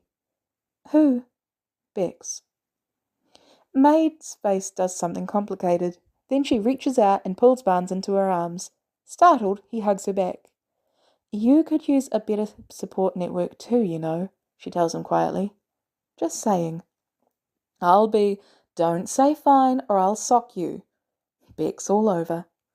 Okay then, I won't. May releases him. Thanks for coming, Barnes. Thanks for having me. Barnes sidles out the door and gets in the elevator. His phone dings and he checks it. Natalia's sent a photo of a big table at the tower, he's guessing. There's all kinds of food there he doesn't recognise, but in the middle, blurrily, there's a familiar apple pie. Quietly, Barnes smiles. Chapter 21. Barnes dithers for 4 days. He doesn't like to call it dithering, but Ma called it dithering. And Steve calls it dithering, and he guesses there's no other way to put it than that he's in a dither. May's words don't leave his head though, and in the end he cracks. Barnes tucks his hair back into a ponytail. He puts on the Zeppelin shirt, 'cause it's clean, his crispest pair of jeans, and his trench coat. He feels like he should bring something, but he doesn't know what to bring. Barnes slips into her apartment easily, bypassing the front desk. It's nice. Barnes is glad Steve sprung for something nice. God, he hopes Steve told her about him. If the shock of this kills her, he's digging a hole and burying himself in it forever. Barnes just stands in front of her door for a minute, gives himself a second to chicken out, then, in the split second he's about to, he knocks and then waits. When the door opens, he's unprepared. Her hair's gone fully silver, pulled back in a loose bun. She's in an emerald green sweater and a long black skirt, leaning on a cane. Her face is lined, but all but unrecognizable. But those green eyes, the ones that widen at the sight of him, God, they're all Becky. Barnes swallows. Hey, Bex, he whispers hoarsely. Becky stares at him. Then she hits him in the chest. He jumps. Ow, he says, not because it hurts, but because he's startled. Bex, that's for going off and dying in a war and leaving me all alone when you promised you wouldn't. She snaps, and didn't her Brooklyn accent get stronger with time?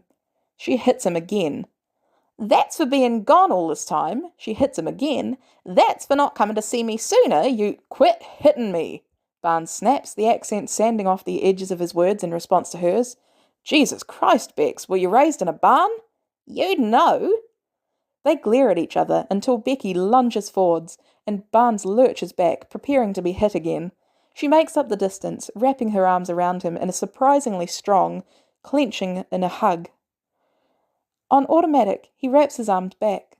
Christ, she never did get much taller, did she? He'd wondered. Dumb bastard. Yeah, she mumbles. Yeah, he whispers, resting his chin on top of her head. Yeah, that's me. That's me, Bex. Bex sniffles, pulling back. Come inside, she says. I'll make coffee. Becky refuses to let him help, so he sits at the table in her small dining room, watching her bustle around the kitchen.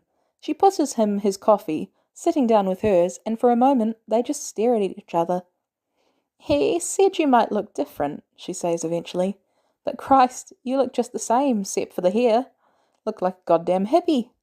I don't know what that is. Something occurs to him, and he narrows his eyes. Bet he told you I'd be dangerous, too. Sure, supposed to call him the second I see you. Are you gonna? Becky takes a sip of her coffee. Nope. Jesus Christ, Becky, what if I'd kill you? Well, are you about to? No. All right, then. Not going to be a problem. Bex. Don't Bex me. They lapse into silence again. I don't know where to start, Barnes says finally. Becky considers, tilting her head. I got married, she tells him, to a nice boy. Well, I thought he was a nice boy. John Patrick. We had 3 boys, James, Steve, and Will. James died in Nam. I divorced John because after we'd lost James, he hit the bottle hard and wasn't shy about expressing his anger physically. And I wouldn't have that, not around my boys. John fucked off after that. Dunno where, and I don't much care. Never saw a dime of child support, but it was worth it not to have to see him again. She gives him a cautious look. I met a swell girl. When Barnes doesn't react, she continues. Cecilia. Cece and I raised Steve and Will together for the time we had left to do so. Lost Steve too during the AIDS. The queer runs straight down the line, apparently. Barnes swallows. To the side, too, he tells her. Becky arches an eyebrow. Oh, yeah? Yeah. Yeah, I always wondered, Becky sighs. Lost Cece too, about 7 months ago now. But Steve, your Steve, our Steve, got to meet her, and I was grateful for it. Steve came to see us, hell must have been the first week he was unfrozen. Burst into tears at the sight of me. It was good for him, I think. An earned cry. What about Will? Got married and had kids. Now they've got kids. I don't get to see 'em often. Will moved out to France, so they're there most of the time. But Steve got to meet him too. I'm sorry. I'm sorry for what you lost, and I'm sorry I wasn't there for it. Becky swallows. Did you think of me? Ever? Barnes looked down. I didn't know who I was, Bex. I didn't know who I was, Bex. I didn't think I had a soul or a brain even, not one that functioned like people's do. I don't remember anything about me, but once I did, yeah, once I did, I thought about you all the time. Becky looks at her coffee. Does Steve know you're back in town? No, and I want it to stay that way. You haven't even seen him once? No, I've seen him. Bex narrows her eyes. You've just been following him around? That's weird, Buck. Yeah, well, he worries about you, you know. He worries about a guy who died in the Alps. You can't really think that, or you wouldn't be here to see me. I don't want to see him, Bex. Humph. They're quiet again. Have you been happy, Bex? Barnes finally says. Around all that, were you happy? Becky breaks into a smile, and that much is the same. The way it makes her eyes crinkle at the corner, even if there's more crinkles around them than there used to be. Yeah, Buck, she says. Yeah, there was joy. Barnes' throat closes up. Good, he manages. I'm real glad. What about me? What about me what? Have you been happy? Barnes considers.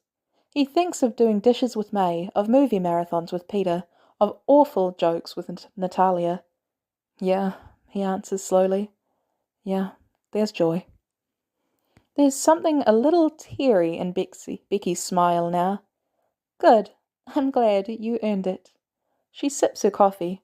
Still think you should go and see Steve, though. I'm not going to do that, Bex. Think on it. She puts her coffee down. Speaking of which, he's supposed to swing by in about an hour, and I imagine you want to clear out of here by then. You got a phone, Buck? Yeah, I got a phone. Hand it over. I want to put my number in it. Barnes passes it over to her, and she peers at the lock screen, a picture of Peter and May in the kitchen together. Who's this? That's May and Peter. May and Becky blinks, looking up at him. You got a kid? He ain't mine. And May is kinda like you. Becky's lips tilt. Replacing me, are you? Barnes smiles fondly. Never could. Becky programs her number in. I'll call you sometimes. I'd like that. Barnes gets to his feet. Becky hugs him again and he holds her, tight but careful. I missed you, Bex, he mumbles. I miss you all the time. Missed you too, she chokes. She pulls back and lightly thumps him on the arm. Now go on. I gotta clean up before Steve gets here. Okay. Bye, Bex. Love you. Love you too, Buck. Barnes sidles out of her apartment, taking the back stairs just in case, feeling lighter than he had when he entered it. Chapter 22.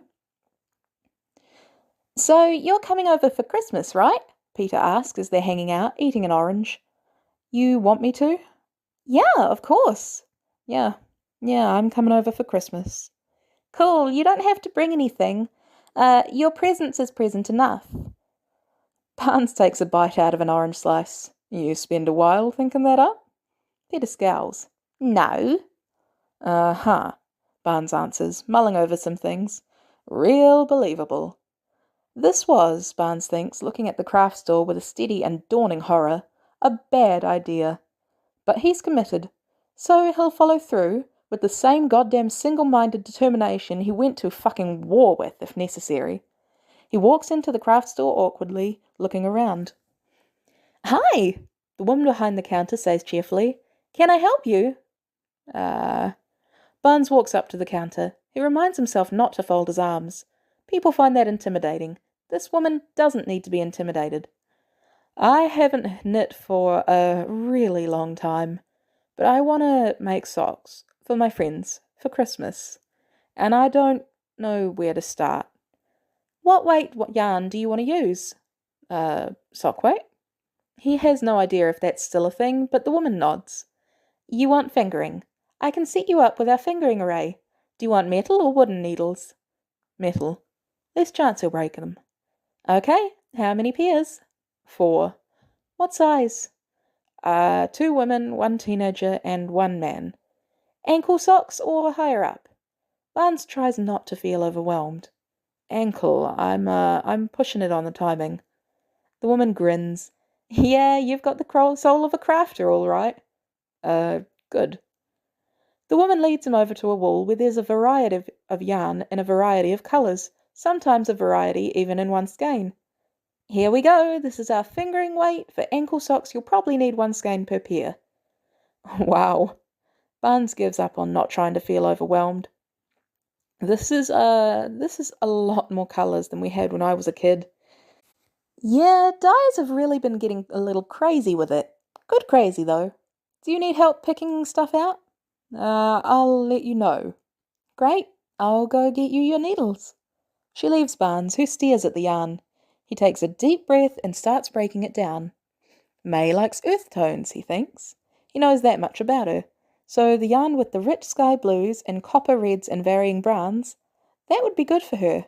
Steve always hated getting red, white and blue stuff from the Howleys, so Barnes obviously has to go for red, white and blue yarn, which fortunately they have. And the kid was talking about Christmas sweaters, so he gets a skein in Christmas colours, a dazzling red pair with a green and white. And Becky always likes purple, so he picks something out streaked with purple and white and orange. These are good, he thinks. They're good enough. Barnes approaches the counter, where the woman has a couple of sets of double-pointed needles ready for him. What else do I need? He asks. Do you have stitch markers? No. Do you have a measuring tape? Yeah, but it's pretty beat up. Do you have scissors? Not good ones. He broke the last pair working on Peter's uniform. I have a penknife. Do you have needles to sew in ends? No. The woman bustles around the shop until she returns to the counter, dropping a set of black stitch markers that look like typewriter keys, a measuring tape with little strawberries on it, embroidery scissors that look like a little bird, and tiny embroidery needles. These look good to you? She asks. Yeah, this is good. I like gear. Yeah, you seem like a gear guy. How could you tell? You have 3 knives on your belt. Barnes had forgotten about that. And this doesn't perturb you? Even weirdos deserve to craft. Thanks, I don't know your name. She smiles as she starts ringing him up. Molly. Thanks, Molly. No problem. She sweeps all the stuff into a little bag and holds it out to him. Good luck. There's a lot of cursing. Barnes doesn't remember it being this hard, but that makes sense, he guesses. Ma put knitting needles in his hands as soon as he was old enough not to stab himself with them, but it's been a while. It gets easier as time goes on, though, and over the next few weeks, Barnes has 4 perfectly adequate, if slightly misshapen, pairs of socks. Barnes goes to a CVS to find a card. May and Peter and Becky don't need cards. He's going to talk to them, but he's not going to talk to Steve, so Steve needs a card. He finds it almost immediately, a card with a Captain America from the animated series, pointing at the reader and saying, May your Christmas ring with freedom. It's absolutely terrible and makes him snort, so he buys it, along with simple brown wrapping paper. Barnes wraps the socks painstakingly. They still don't look great. He never was a rapper, really. On the inside of the card, in handwriting so messy only Steve could ever read it, he writes, Thought these would look better than newspapers in your shoes, B. He puts it in the envelope, writes Steve on the envelope, and tapes it to the front of the package. Christmas morning, right around when Steve will go for his morning run, Barnes approaches the tower and gently puts the package in front of the front door, under the slight awning so there won't be snow on it. He retreats to a nearby cafe and he waits. Steve comes out in his jogging clothes and pauses at the sight of the package. He picks it up. Barnes watches his eyes widen as he recognizes the handwriting, watches him tear open the card with shaking fingers. Steve chokes out a laugh at the front of the card, opens it, and chokes out another on reading it. He opens the package and gently cradles Barnes' lumpy, ugly socks like they're precious. Slowly, he raises them up to his face and just breathes in the scent of them. The scent of Barnes. It's too much. Barnes can't do this. He gets up from his seat at the cafe and silently and unobtrusively makes his way out, going for his next stop. "Merry Christmas, Bex," Barnes says when she opens the door. Becky's smile widens enough for her little dimple to show. "Merry Christmas, Buck." Barnes sidles into her apartment. "The kids ain't here?" "Flight's cheaper if they come tomorrow. I'll send you pictures of 'em." "Yeah, sounds nice." "Steve will be by in about an hour, though, so you'd best be quick." "I just wanted to give you something." They sit on the couch and Barnes holds out the package. Smiling, she holds out her own, and with a chuckle, he takes it. Becky's socks turned out much nicer than his. They're not ankle socks either, but proper socks. Cables running up and down them and everything. Done up in dark blue and gold and white. "Wow, Bex," Barnes whispers, turning them over in his hands. "You got real good at these." "Thanks. Yours look like shit." Barnes snorts, looking up at her to see she's smiling fondly. "But I like 'em." Barnes takes off his shoes and wads up the old socks, sticking them in the pockets of his coat. "Thanks." "I'll make you up a sweater for your birthday. Just gotta get the measurements. You're bulkier than you were before." Barnes puts the new socks on. "Yeah, I know." "You going to see May and Peter?" "After I'm done with you." "Good. Good for you. Spend it with somebody." "You want to come see us after Steve goes?" "Nah, it's my first Christmas without Cece, and it's going to be plenty loud over the next few days with everybody here. And to tell you the truth, I'm looking forward to being quiet, something fierce." "Yeah, that's fair." Bucky finishes lacing up his boots and kisses the top of Becky's head. "Love you, Bex." "Love you too, Buck." Barnes knocks on their door a little awkwardly. Peter opens the door in the absolute god-awful fuggliest Christmas sweater Barnes has ever seen. "Jesus Christ, kid," Barnes says, looking at the tinsel and baubles. "Sweater's like a fucking headache." "Merry Christmas to you too," Peter chirps. "Come in." Barnes sidles into the apartment, where May is wearing a holiday sweater that is, mercifully, a little calmer than Peter's. "Hey, Barnes," she says, looking up. "Merry Christmas. There's beer in the fridge." "Merry Christmas to you," Barnes answers, going for the fridge. "How was your Christmas morning?" Peter asks. "Fine. Went into Manhattan, saw Bex, got a pastry." Peter's brow furrows. "You're not full, are you?" "I'm really full." "Peter's making dinner," May tells him as Barnes passes her a beer. He is very excited. "I wanted to give May a night off." May laughs. "Peter, you make your dinner 3 nights a week." "Yeah, but it's the principle of the thing." "What are you making, kid?" "Fettuccine Alfredo with maple rusted Brussels sprouts and pumpkin pie for dessert." "Sounds swell." "I got the Alfredo recipe off of NYT. It's really good. Heavy too, so we should be full." "You're not lactose intolerant, are you?" May asks. "Not since the serum." "This is rich enough that it might reverse that." "Hey, it's your toilet." Peter brightens. "Oh, and you haven't seen It's a Wonderful Life. We're going to do that too. Jimmy Stewart, Frank Capra." "Yeah, I like Jimmy Stewart. You ever see the Philadelphia Story?" "Nope." "We'll have to do that one. You'll like it. Real screwball affair." "It seems only fair that we start doing your movies," May agrees. "We've done plenty of Peter's."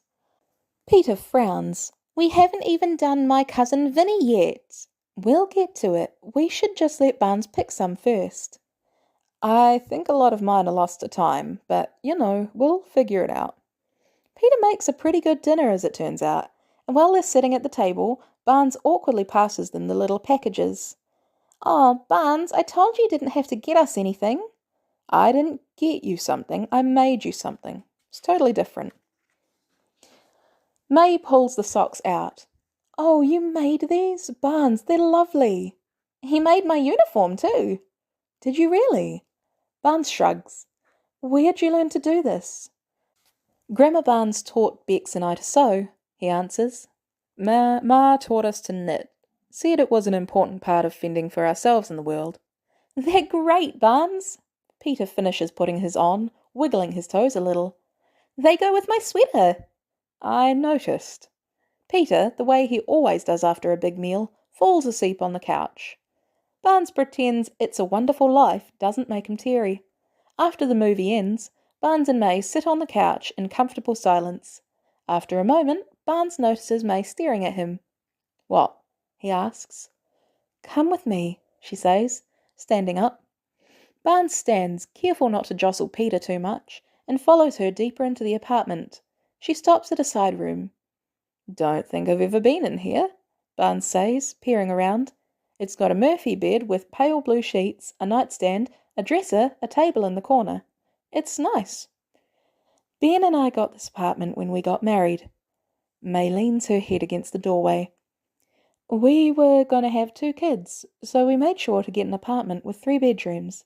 Then Peter's parents died and we took Peter in, and we just kind of decided that Peter was enough. So we didn't do anything with the room. Peter and I have spent the last few weeks clearing it out and making it inhabitable. It's nice." "I'm glad you think so." May folds her arms. "It's yours. Merry Christmas." Barnes blinks, looking at her. "What?" "It's yours." "What do you mean it's mine?"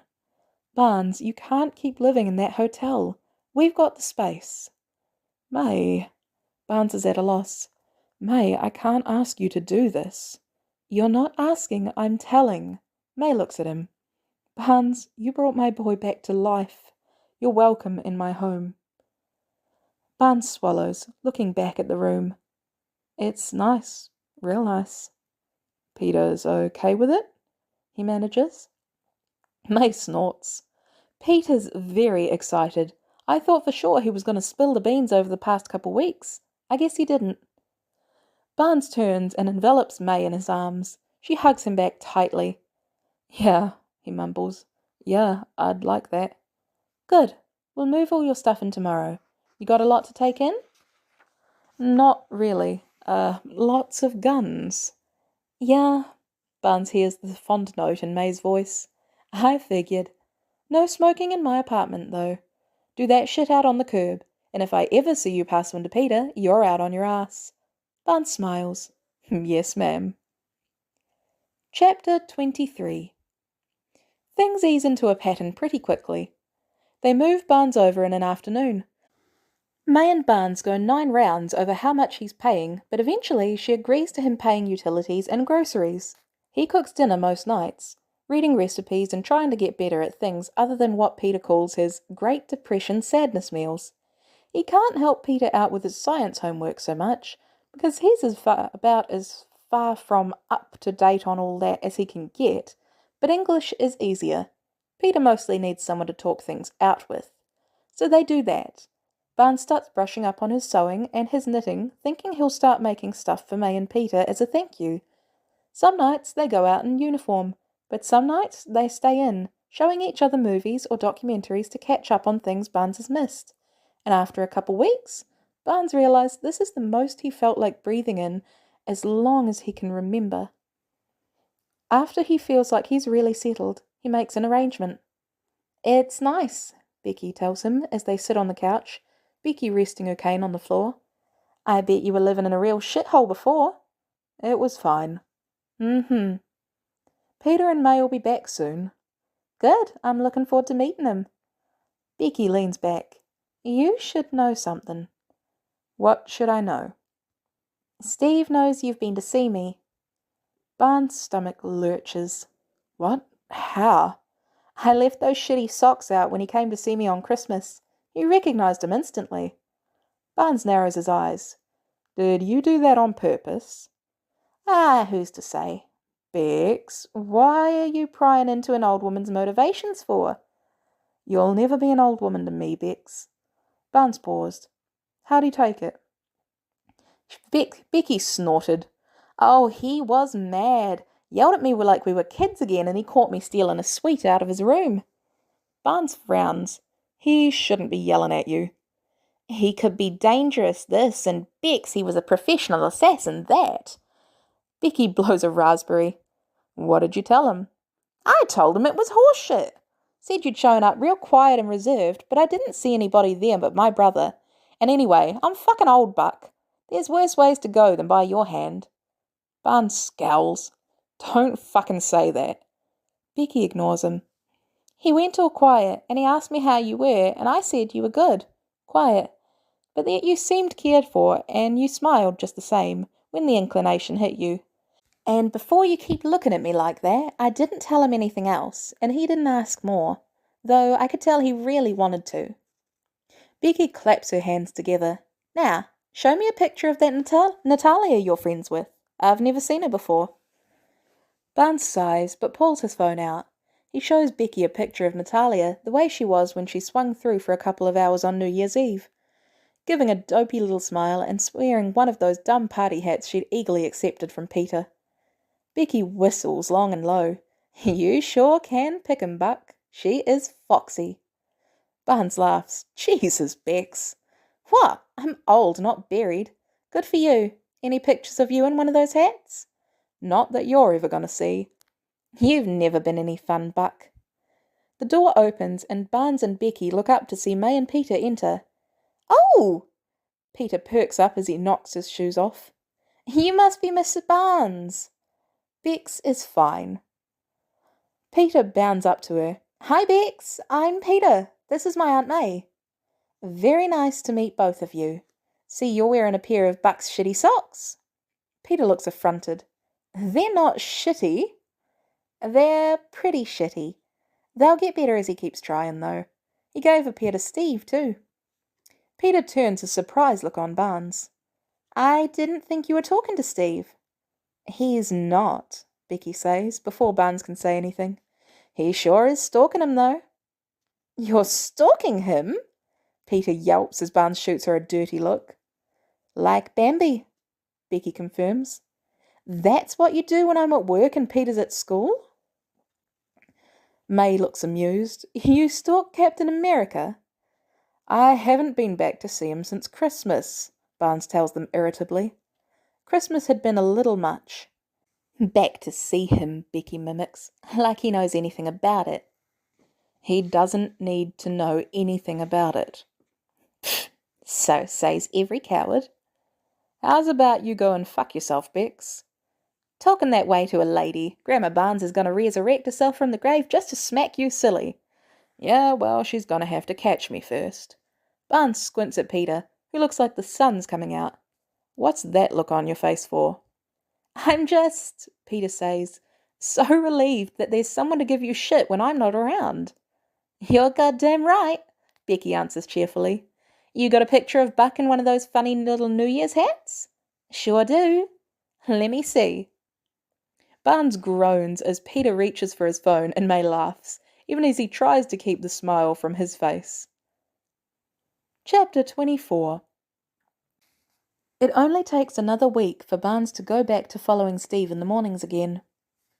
Barnes sees Peter off to school and hops on the train to Manhattan. He follows Steve back from the coffee shop, goes to the M&M store, and comes back. May and Peter roll their eyes when he gives them the candy, now that they know where he's getting it, but he notices, crucially, that they do not turn down the fucking chocolate. He keeps his clothing nondescript, sunglasses and baseball cap on, hair pulled back. It's good to see him, Barnes thinks. A little easier every time. Barnes has started following him earlier and earlier, and after about a month, Barnes follows him as he jogs through the park. Bitter February, and Barnes is absolutely sure the tower's got all kinds of exercise equipment he could be using, but he still goes out on to jog in the cold. Nutcase, Barnes thinks fondly. Absolute nutcase. Steve bends over to tie his shoelace, and Barnes stops with him. Steve, ever so slightly, angles his head in Barnes' direction. The hackles stand up on the back of his neck. Barnes jerks to the side, but he can't dodge who tackles him. Barnes bares his teeth and falters when he sees Natalia pinning him down. Natalia? He asks. Natalia looks thrown. Shit! She glances over her shoulder. Make it look convincing. Barnes hoists himself up, knocking Natalia off him. He punches Natalia in the face, taking care to use his flesh arm. He doesn't pause to see if she's okay, just taking off. He can hear footsteps racing behind him. He doesn't look back, keeping running. He doesn't know if he can actually outrun him. Steve goes jogging more often than Barnes does, and he's always been fast. Barnes just has to count on being squirrelier than him. Barnes takes a sharp corner. There's a series of markets here. He dives right into a thicket of people. Steve's always been politer than him. He's going to take care not to knock people over, and it's going to slow him down. Barnes bursts into a Russian market. The little old lady behind the counter looks up, startled. "Извинайте, дорогой," he pants. "Но мне нужно скрыть." "Ванная комната," she answers immediately. "Сзади." Barnes slips into the bathroom, locking it behind him. He presses against the back of the wall. No window in the bathroom. He's stuck there, for better or worse. He hears footsteps on the other side of the door, watches the knob rattle. "Bathroom is locked," old woman shouts. "Toilet is backed up. Cannot go in there." "Excuse me, ma'am," Barnes hears Steve say, a little out of breath. And God, hearing his voice again, this close, even with everything that's going on, it's a whole other rush. "But I'm looking for a man. Did he—" "He ran out back, almost knocked over Priyanik." "Thank you, ma'am." Barnes hears Steve run off. He takes a deep breath and opens the door. "Spasibo, дорогая," he says. He grabs a boleto and puts a 20 on the counter. "Здесь не надо." "Остерегите себя," she answers. "Я сделаю всё возможное." Barnes pockets the candy and slips out the door, making a quick exit as he tosses the baseball cap and the sunglasses in a trash can on his way out the door. Barnes lies on his bed, staring at the ceiling. Too close. That had been way too close. He can't do that again. There's a part of him itching, desperate to say he should just pack up and flee the city, but he can't leave the kid and May like that. Hell, he doesn't want to leave the kid and May like that. There's a knock on the door. Barnes pulls a gun and silently pulls up, peering through the peephole. He holsters the gun and opens it. The second it's open far enough, Natalia shoves him hard, slamming the door behind her. She slaps him and he staggers back a few steps, having wholly unexpected it. "Ow!" he yelps. "What the fuck is wrong with you?" she shouts. "I didn't think he'd see me. He is a fucking covert operative. You'd think he doesn't know when he's being followed?" "I was a covert operative and I'm good at—" "Not good enough!" Natalia shoves him again. "Don't fucking do that again. You want to see him? Just fucking talk to him. Don't put me in that position. Pretending I never saw you is one thing. Out and out lying is another." "I'm sorry." Barnes has his hands up, bracing for another attack. "I'm sorry, Natalia." They stare at each other, breathing heavy. There's a bruise forming on her cheek that makes him feel guilty to look at. "I got you a boleto," he says eventually. Natalia squints. "Hand it over." "It's on my nightstand." Natalia goes into his room and picks it up. She sits on Barnes's bed, opening it up. Hesitantly, he sits next to her. "Did he get a good look at me?" he asks. "No." Natasha takes a bite of the chocolate. "I told him I recognized you. Ex-KGB. Said you'd be on a boat back to Russia by now." "Thank you." "When did he notice me?" "Back before Christmas. When you didn't come back, he thought he was being paranoid. Noticed right away when you started up again." Barnes is quiet as Natalia takes another bite of chocolate. "I'm sorry I hit you." "I don't care that you hit me.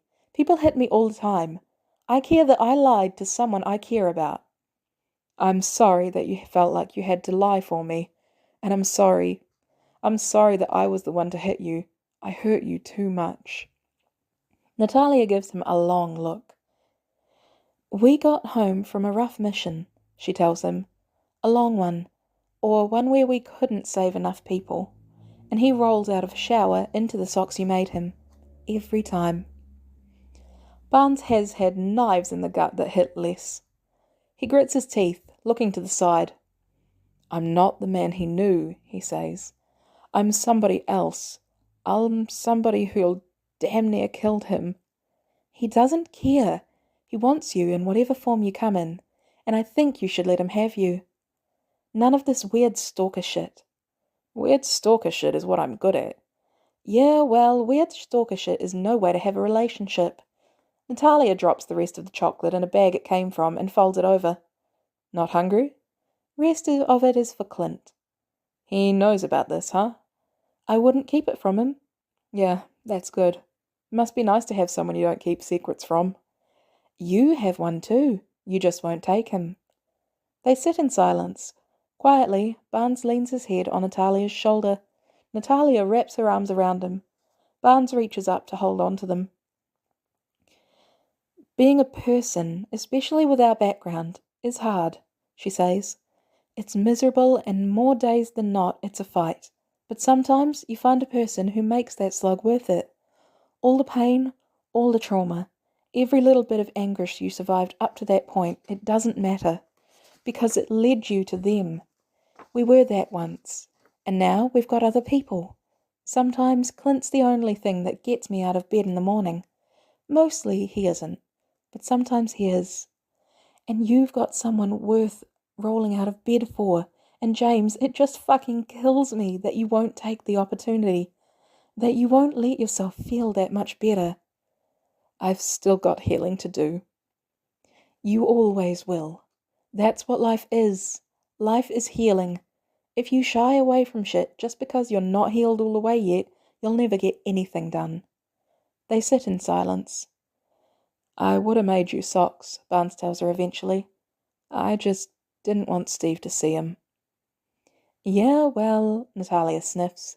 Rather have ones you practice at anyway. The ones you gave Steve were pretty shit. Barnes laughs softly. Wow. Just saying. Barnes looks at her. You want to stay for a bit? I'd better get back. I told Steve I was scouring the area, just in case. Eventually, he'll figure out I'm not. Natalia gets to her feet. Sort your shit out, Barnes. Yeah, I'll think about it. Send all my love to Bex. Barnes groans. Oh, Christ, don't make me tell her that. The result of being an 89-year-old queer broad, apparently, is that you no longer give a shit, which means that whenever Becky and Natalia are in the same vicinity, Becky hits on her relentlessly. Natalia grins. Bye, James. Bye, Natalia. Natalia takes the boleto and walks out, leaving Barnes to think. To clarify from the reader, I do not speak a single word of Russian, and I literally just Googled how to pronounce these words. So, great apologies if it was terribly, terribly butchered, but I did my best. Chapter 25. Bitter February turns into mild March, turns into lightly warming early April, and Barnes still isn't sure where he stands on the whole Steve thing, but he stops following him, which is probably for the best. He learns how to make pasta by hand. He sews May a long burnt gold skirt. He knits Peter a clumsy cream sweater and better socks for MJ and Ned. He has coffee with Bex. He tries to work out who he is now, piece by piece, and how, maybe, he could start fitting Steve into it. Dude, I'm so excited to be done with school, Peter tells him as they walk down the street late at night and in uniform. You got 2 more months. I am counting down the days. We'll do something fun. Barnes isn't sure what fun would be. He's been thinking about learning to make ice cream. Maybe something collides with his shoulder. Barnes hits the ground heavily with a startled noise, and Peter whirls. Barnes? He's been shot, Barnes realizes dimly, the pain just starting to register. Go, he rasps, pushing himself to his feet, ignoring the sharpness in his shoulder. Kid, get the fuck. And then they come. Barnes pushes through the pain. He hacks and he shoots and he stabs, because guys who shoot him right off the bat, they're not guys to play nice with. Not like the guys robbing strangers in side alleys. Then he's tackled by one guy, then another, then another. He struggles to push them off him, catches a glimpse of a patch on their shoulders. Hydra.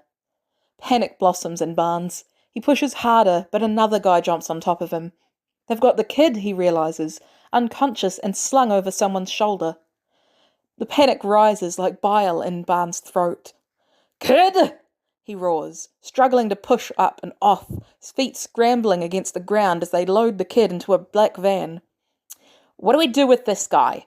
somebody asks, and a tall, pointy-looking man with a moustache that looks down at him, writhing on the ground, and Barnes viciously commits his face to memory, baring his teeth, furiously burns it into his brain so he'll know exactly what to do with it when he sees it again. "Leave him," he says dismissively. "We don't need him, just a drifter mercenary." Barnes turns his attention to the license plate on the van. He burns that into his memory too, makes sure the number is the only thing he thinks about before the blow to his head comes. When Barnes wakes, he's on an empty street surrounded by corpses. It's not unfamiliar, but when he remembers why, he throws up anyway. Barnes kneels in the street, breathing heavy. His brain is a fever, raw, unbridled fear burning like acid on his tongue, tightening his lungs, making it just as hard to breathe as it was for Steve back in the day. Then he gathers himself to his feet and starts running. Barnes shoves the door to the apartment with a bang, and May surges to her feet from the couch. "I thought you'd be back, but..." She stops dead, staring at Barnes, bloody and drawn with terror. "Where's..." They stare at each other, all the blood draining from May's face. "He's alive," Barnes rasps. "I can fix it. I need you to dig a bullet out of me first." May surges into action. She grabs her first aid kit and a headlamp as Barnes yanks his shirt off. She works in silence, hands steady, even as the rest of her trembles. When she's done, she just looks at Barnes, her eyes almost vacant with fear. "I can fix it," he repeats. "May, I can..." He swallows. I'm sorry, but I can fix it. I need a laptop." May snatches her computer and hands it to him. "What can I do?" she asks, steel in her voice, even though her hands have now started shaking. "There's nothing," Barnes croaks. "I'm gonna fix it." Hacking is not something Barnes was built to do. It was always meant to be a blunt instrument. But at some point in the 90s, some Hydra operative had thought it would be a good idea for the Winter Soldier to know a little something. Barnes had always thought it was the most useless knowledge in his skill set, even when he was merely the asset, when he wasn't supposed to have those thoughts, any thoughts. He's never been more grateful for anything than he is to have that knowledge now. He starts with the van's license plate and works his way back from there. He plows through rental companies, through flight records, through nondescript funds and shadowy places. Barnes pushes and pushes and pushes until finally, as the sun comes up, he has a location. "He's in Switzerland," Barnes tells May, the first time he's spoken in hours. He checks his phone.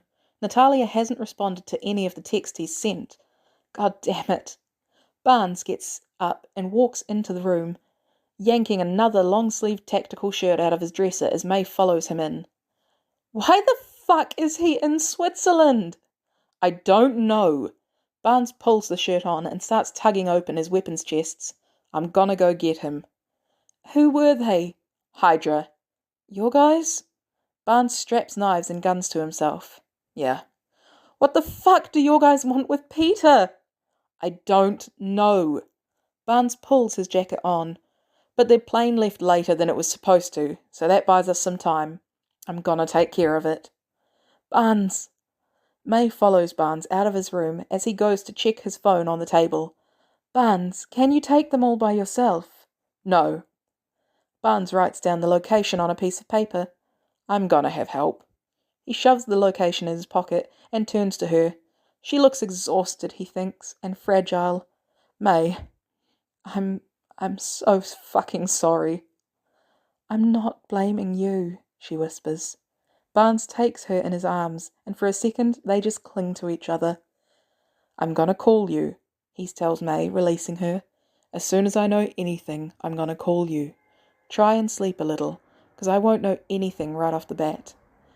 "Okay," she answers hoarsely. "Don't go to work today. You didn't sleep at all. Ain't good for you." "I won't." "May, I'm gonna bring him back." "I believe you." Barnes can't bring himself to say anything else, and he flies out the door. Chapter 26. At the end of the day, Barnes thinks as he approaches Avengers Tower as fast as he can, Natalia is not answering her phone, and he is out of fucking options. Barnes pounds on the door. "Natalia!" he shouts. "Natalia, open the door! It's an emergency!" No response. He hits the door harder, frustrated. He notices a security camera pivot to stare at him. "Open the door or don't, but don't fucking gawk at me," he snaps. He hits the door again. "Natalia!" The door, abruptly, slides open. Cautiously, Barnes steps into a gleaming lobby, all silver and chrome. Tasteless, he thinks, but these things aren't up to him. The door seals behind him. "Hello," he asks slowly. "Good morning, Sergeant Barnes," a cool British accent says from nowhere. Barnes jumps, hand going to one of his guns. "Hi," he says. "Where are you?" "I am everywhere." "Uh-huh." He keeps his hand on his gun. "You got a name?" "I am called Jarvis." "Uh-huh. I'm looking for Natalia Romanova. Can you get me to her?" "I am afraid no one by that name resides in this tower." Barnes strains to remember her Americanized name. "In any case, I have been instructed not to allow you to go any further than the lobby." Barnes does a sweep of the room, quickly identifying the security cameras. "Jarvis, I gotta talk to someone in charge." Right on cue, an elevator door slides open. Barnes' stomach drops on seeing who steps out of it. Steve looks good. It's a dumb reaction to have. From skinny 5.5 foot nothing to beefed up, Barnes has always thought Steve Rogers looked good. But he does, just standing over there in sweats and t-shirt, still in his bedhead. Barnes glances at Sam Wilson over his shoulder, who looks considerably crankier to be here. Steve just looks guarded, the way he does when he won't let himself get his hopes up, but that just means he has hopes. Barnes swallows around the lump in his throat. "Hey, punk," he says quietly. "Hey, Buck," Steve answers, just as quiet. "Hey, Wilson," Barnes adds, "'cause it seems rude not to." Wilson gives him a tight nod. Barnes redirects his attention to Steve. "Steve, I need your help." "Anything," Steve immediately answers. "Within reason," Wilson cuts in. "I know this is this." Barnes sighs, frustrated. "Look, is Natalia here?" "I don't know who that is, Buck," Steve starts gently. "Whatever her name is now, I just—" The door opens behind him, and Natalia and Hawkeye enter in jogging clothes. Both of them startle at the sight of him. "Whoa!" Hawkeye says. At the same time, Natalia goes, "James?" And Barnes could cry in relief. "Natalia," he says, "I tried to call, but my phone's dead. It got hit on a mission. What's— Hydra's got the kid." "Wait," Steve says. At the same time, Natalia says, "What?" "They're bringing him somewhere in Switzerland." He holds out the papers with the coordinates. "I can't take it on my own." "Wait," Steve repeats. "Of course," Natalia squares her shoulders, taking the paper. "I'll be ready in 20. "Stop!" Steve shouts, staring at Natalia with a combination of horror and fury. "You knew? I've been looking for him, and you knew." "We don't have time for that," Natalia snaps. "James and I have a history. It's complicated. Everybody suit up. James, stay in the lobby. We'll call for you when we're ready." "Roger." Hawkeye follows Natalia into the elevator. Steve stares at Barnes mutely. It's easy to see the hurt there. It always has been. "I couldn't face you," Barnes tells him. "I'm sorry, but I have to do this. And we'll talk about it later, all right? But this comes first." Steve purses his lips, but gives him a tight nod. Barnes gives him a nod in return, and watches him and Wilson duck into the elevator, ignoring the tightness in his chest. Barnes sits in the lobby, trying not to fidget nervously with a knife until Jarvis says, "Your presence is requested at the top of the tower, Sergeant Barnes." The elevator doors open and Barnes gets in, waiting in silence until it takes him up to the helipad. He silently climbs the ramp into the Quinjet. All the Avengers look at him, and, a little uncertainly, he takes the empty space next to Steve. "We'll be there in 2 hours, Natalia tells him. "Thanks, Natalia," he says quietly. They sit in silence. Out of a want for anything else to do, Bucky starts disassembling one of his guns. As he starts putting it together, Steve mumbles, "You used to be slower at that." Barnes doesn't look up. I've had decades worth of practice. Yeah, guess so. Barnes slides the final piece in. He thinks about taking it apart again, but decides against it. He takes a long, low, even breath. I couldn't stand to look at you, he tells Steve, still looking at the gun. Even thinking about you hurt. So I went to ground in Queens. I ran into Natalia there. Don't be mad at her. She wanted to tell you. I made her promise. Steve is quiet. Barnes still can't look at him. I just want you to be happy and okay, he finally says, a little stiffly. If that's what you are, I'll be all right. I'll live. Steve sighs, frustrated. Fuck, Bucky, I wish you'd told me about the kid. Yeah, well, sorry you found out this way. You'll like him. He's a good kid. They're quiet again. Don't suppose you named him after me? Steve asks, a little too jovially for it to be real. Barnes blinks, finally looking at Steve, who's watching him with a forced smile. The hell are you talking about? Sorry, dumb joke. It's not. Why would I have named him? I'm pretty sure you're supposed to name them when they come out, Steve snaps. Unless that was Nat's job, I guess. What? Bucky stares. What in God's green? His jaw drops when he realizes. You think Peter is mine and Natalia's? Well, what am I supposed to think? Barnes looks around at the suddenly dead quiet Quinjet before he looks at an equally bewildered Natalia. Did you tell them Peter was ours? No, I can't even do that. Wait, Stark says, gesturing between Barnes and Natalia. So you two aren't sleeping together? No, they say at the same time. Not for a really, really long time, Natalia adds. Barnes is still feeling entirely too bewildered. Aren't you shacked up with Hawkeye? He can't have gotten it that wrong. Hell yeah, she is, Hawkeye says proudly, looking for a high five from Thor that he doesn't give him, although he does get a mildly exasperated eyebrow. Then how do you think... Well, I know the decade of free love passed you by, Gramps, Stark starts. Tony, Steve says, sounding almost relieved. But her sleeping with Grimace doesn't mean she isn't sleeping with you. I don't know what a Grimace is, and I'm not sleeping with Natalia. So how does the kid enter into it? Bruce asks. He's just a kid, Barnes shouts. He's not related to me. So what, you're just abducting random teenagers in Queens now? Wilson asks. Barnes is distinctly starting to wish he'd just done this on his own. No, I'm mentoring him. Okay, Steve says finally. Everybody give Bucky some space. Barnes looks at Steve's, feeling at a loss. I'm really not his dad, he tells him, still wrong-footed. I'm just keeping an eye on him. I'm sorry for jumping down your throat about it. It's okay. They sit quietly. I remember you, Barnes finally says. All of it? I don't know. I don't know that I'll ever get back all of it.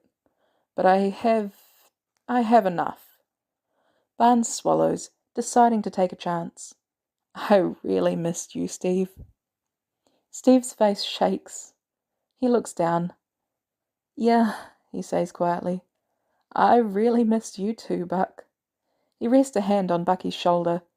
And I'm sure the kid's okay, Buck. No, you're not. Barnes looks down at his gun. But he's tough. And if he's not okay, I'll tear the castle down, brick by brick. If he's not okay, Steve, I'll burn it to the fucking ground. They don't say anything after that. Chapter 27. They park at a safe distance and march silently through the snowy woods. Bucky keeps a tight grip on his gun, listening to the methodical crunch, crunch, crunch of the snow under his boots. There's a flicker of movement in the corner of his eye. Barnes pauses, staring at the undergrowth near the trees. There's another flicker. Barnes storms up to it, plunges his hand in, and hauls the person out of it. Peter flails, red and blue limbs flying. Startled, Barnes puts him down, grabbing him by the shoulders. Peter starts pushing at him. No, no! Peter? Kid, it's me, it's Barnes. Peter stops fighting him, and Barnes gets a good look at him. The suit is torn and dirty, a big hole over Peter's left eye where a bruise is forming, and tears welling. Barnes yanks him into his arms, and Peter crumbles around him. It's okay, kid, Barnes says, gripping him tight. It's okay. I got you. I'm sorry, Peter gasps. I'm sorry, I wasn't fast enough. You did good. Peter goes to his knees, and Barnes sinks with him. You did good, kid. You did real good. I was just trying to... They took my phone, and I didn't... It's okay. It's all good. You did good, Peter. You're fine. Barnes pulls back, trying to get a good look at him. How bad? Peter sniffles. My ribs hurt. My head too. Okay. It's okay. We're going to get you fixed up. Who's... Peter trails off as he looks over Barnes' shoulder. Oh! He furiously scrubs his eye. Hi, the Avengers? Barnes helps Peter to his feet, taking off his coat and wrapping it around his shoulders. He approaches the Avengers. This is Peter. You're the Spider-Whiz kid from Queens?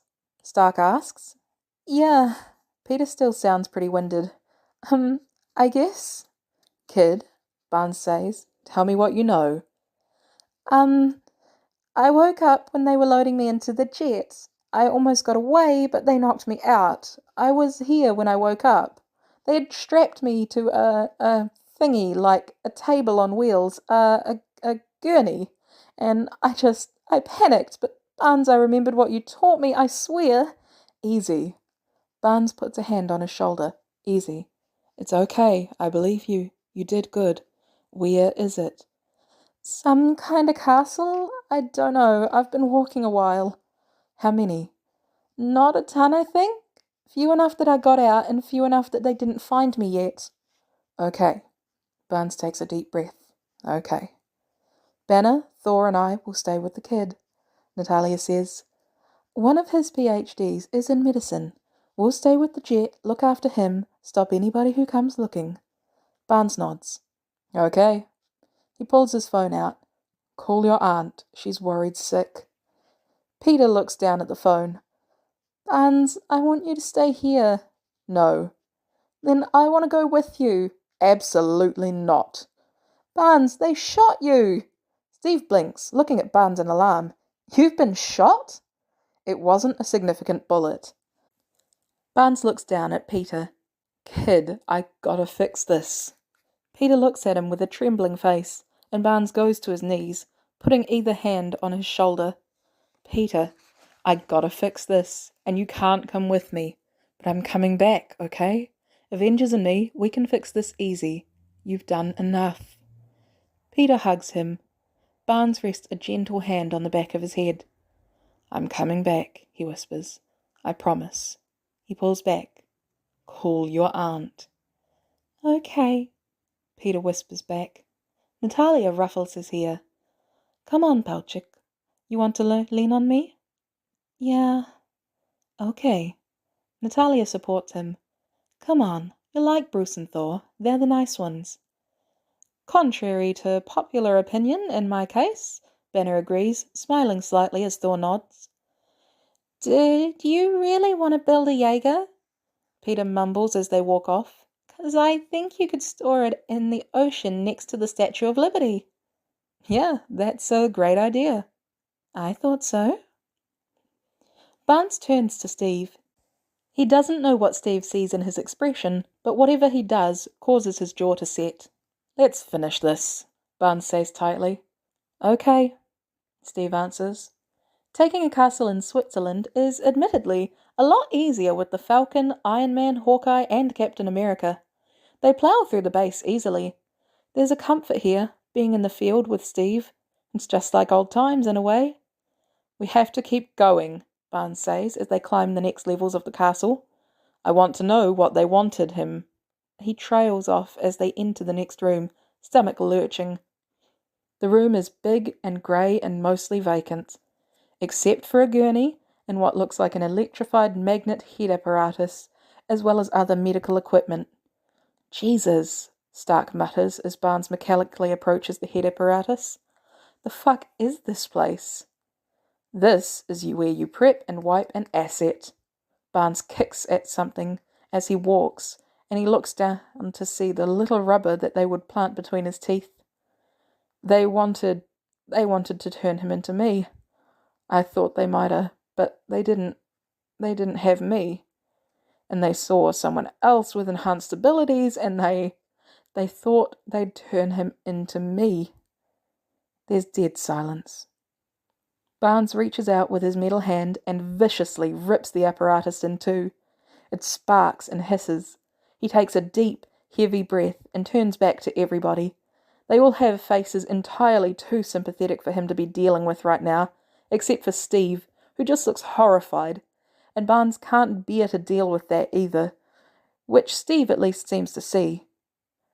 Split up, Steve orders in his best captain voice. Try and find whoever's in charge. Bring him in alive. Barnes nods tightly, and they set off into the base. Barnes climbs level after level. He kills anybody who gets in his way. He's not feeling particularly forgiving. He makes it outside to the helipad outside of the castle, where he sees a small jet and 2 guards around the man from before, the pointy-looking man with the moustache. Barnes has the 2 guards down before they even notice him, and when the man turns to flee up the ramp, Barnes grabs him by the shoulder and spins him around. He walks him back to the edge of the helipad, and the man looks nervously behind him at the ground far below. Listen, he says, hands up. What is it you want? Is it money? Because... Razve tia ne pomnish svoj, liebem my active? Barnes asks softly. Comprehension dawns on the man's face. Ah, he whispers. I will allow you to serve as a warning. Relief blooms across the man's face. There is no warning finer than a corpse. Barnes gives him a push. After a moment of Barnes looking over the edge, he hears footsteps come jogging up and stop at his shoulder. Did you find him? Steve pants. Yes, Barnes answers blankly. He fell. There's silence. He fell. Steve repeats flatly. He fell, Barnes confirms. More silence. Okay, Steve says finally, and Barnes thinks yet again on how Steve lets him get away with so much. Let's find the others. Barnes can hear Peter rambling as they approach the Quinjet, talking something over with Bruce that Barnes just isn't smart enough to understand. When they board, Peter's lying on a stretcher, Thor's cape wrapped around him like a blanket. His mask's off, face pretty beat up. How bad? Barnes asks Natalia quietly. 3 broken ribs and a concussion, she confirms softly. They had him on some kind of drugs, but they seem to be mostly out of his system. Rage rises in Barnes' throat. He swallows it. Okay. He crouches next to the stretcher. Hey, kid. Barnes, Peter says, slurring slightly. You're not dead. Not last I checked. You talked to your aunt? Yeah, she's pretty happy. Said to say thank you. Didn't do nothing, kid. You got out of there by yourself. We're gonna set him up in the bed at the back at the tower, Bruce tells Barnes. Okay. Barnes looks at Peter. Kid, can I have my phone back? Peter holds it up and he takes it. He shoots a quick text to May. It's me. Pack a bag for you and the kid. Go to the tower. They're going to put him up there while he heals. He gets 2 texts back immediately. Got it. You okay? I'm good. Everything's fine. Real fine or lying fine? Real fine. Okay. Barnes turns back to Peter as the Quinjet rises to see his eyes crossed slightly. They got you on the good drugs, huh? We should all be stoned, Peter mumbles. All the time. Barnes can't help it. He barks out a laugh. Peter grins at him, all dopey and sleepy and fucking alive, and something in his stomach just loosens. "How long have you been awake?" Peter asks. "I don't know, kid. A while." "You gotta get some sleep." "I'm fine." Peter turns bleary eyes on Steve. "Did he like that when you knew him?" "Yeah," Steve answers, and Barnes can't see him, but he sounds fond. "He did." "Kid." "Barnes," Peter says extremely sincerely, "I was worried about you the whole time I was in there. Please, sleep." Barnes opens his mouth, then sighs, frustrated. He lies down on the floor, as out of the way as possible. "Yeah, whatever." "Good." Barnes looks at Stark. His aunt is coming to the tower. "Yeah, I'll tell Jarvis to let her in." "Thanks." To Barnes' surprise, Steve lays down next to him, arm comfortably resting against his. "Steve?" "Get some sleep, Buck. Ain't nothing gonna happen to him while we're here." It's exactly what he needed to hear, he thinks, and Barnes drifts. Chapter 28. Buck. Barnes opens his eyes groggily, and for a second he's back in France in the 40s. "Yeah?" he asks Steve. "We're almost there." Barnes sits up. "Okay, how long was I out?" 4 hours. "Okay, how was the kid?" "I'm good," Peter mumbles. "Would love to sleep." "You got a concussion, kid." "Actually," Stark says, "the way we structured the painkillers, he should be good to go." Barnes tries not to hold Howard Stark's shitty flying car against him. "Okay." He looks at Peter. "Get some sleep, kid." Peter closes his eyes. "Awesome." Steve helps Barnes to his feet, and he stretches as they touch down. Banner and Stark wheel Peter out, and Barnes silently follows them, along with the rest of the Avengers. "Sergeant Barnes," Jarvis says crisply when they enter. Barnes tries not to jump. "May Parker is waiting in the lobby." "Right." Barnes looks to Stark. "Send her to the med bay, Jarvis," Stark instructs. "Red October, you can meet her outside the elevator." "That way," Steve adds, gesturing. "Okay, thanks." There's a few chairs by the elevator, and Barnes sits in one until the door opens, standing as May rushes in, holding a duffel bag. "Hey," he says. "Is he what's?" "3 broken ribs and a concussion. He's asleep, they're working on him in the med bay." May swallows. "Did you kill the guy who did this to him?" "Yeah, I did." "Good." May sits heavily on the chair, shaking slightly, dropping the duffel bag next to her. "Good." Barnes crouches in front of her. "May, breathe." "Yeah, yep, yeah." They're quiet for a moment. Barnes reaches out and takes her hand, squeezing them. "He's good," Barnes says quietly. "He's gonna be fine." May closes her eyes. "Thank you for getting him out of there." "He got out on his own." "You got him home." May squeezes his hands back. "Thank you for getting him home." "Yeah, of course." They lapse into silence again. "Happy birthday." "Is it?" Barnes blinks. "Is it April 9th? She smiles. "It is." "Oh, huh. Thanks." "Peter's gonna be bummed.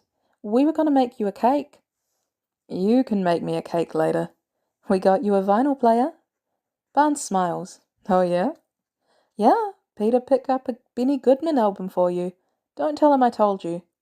"I won't." Barnes' smile widens.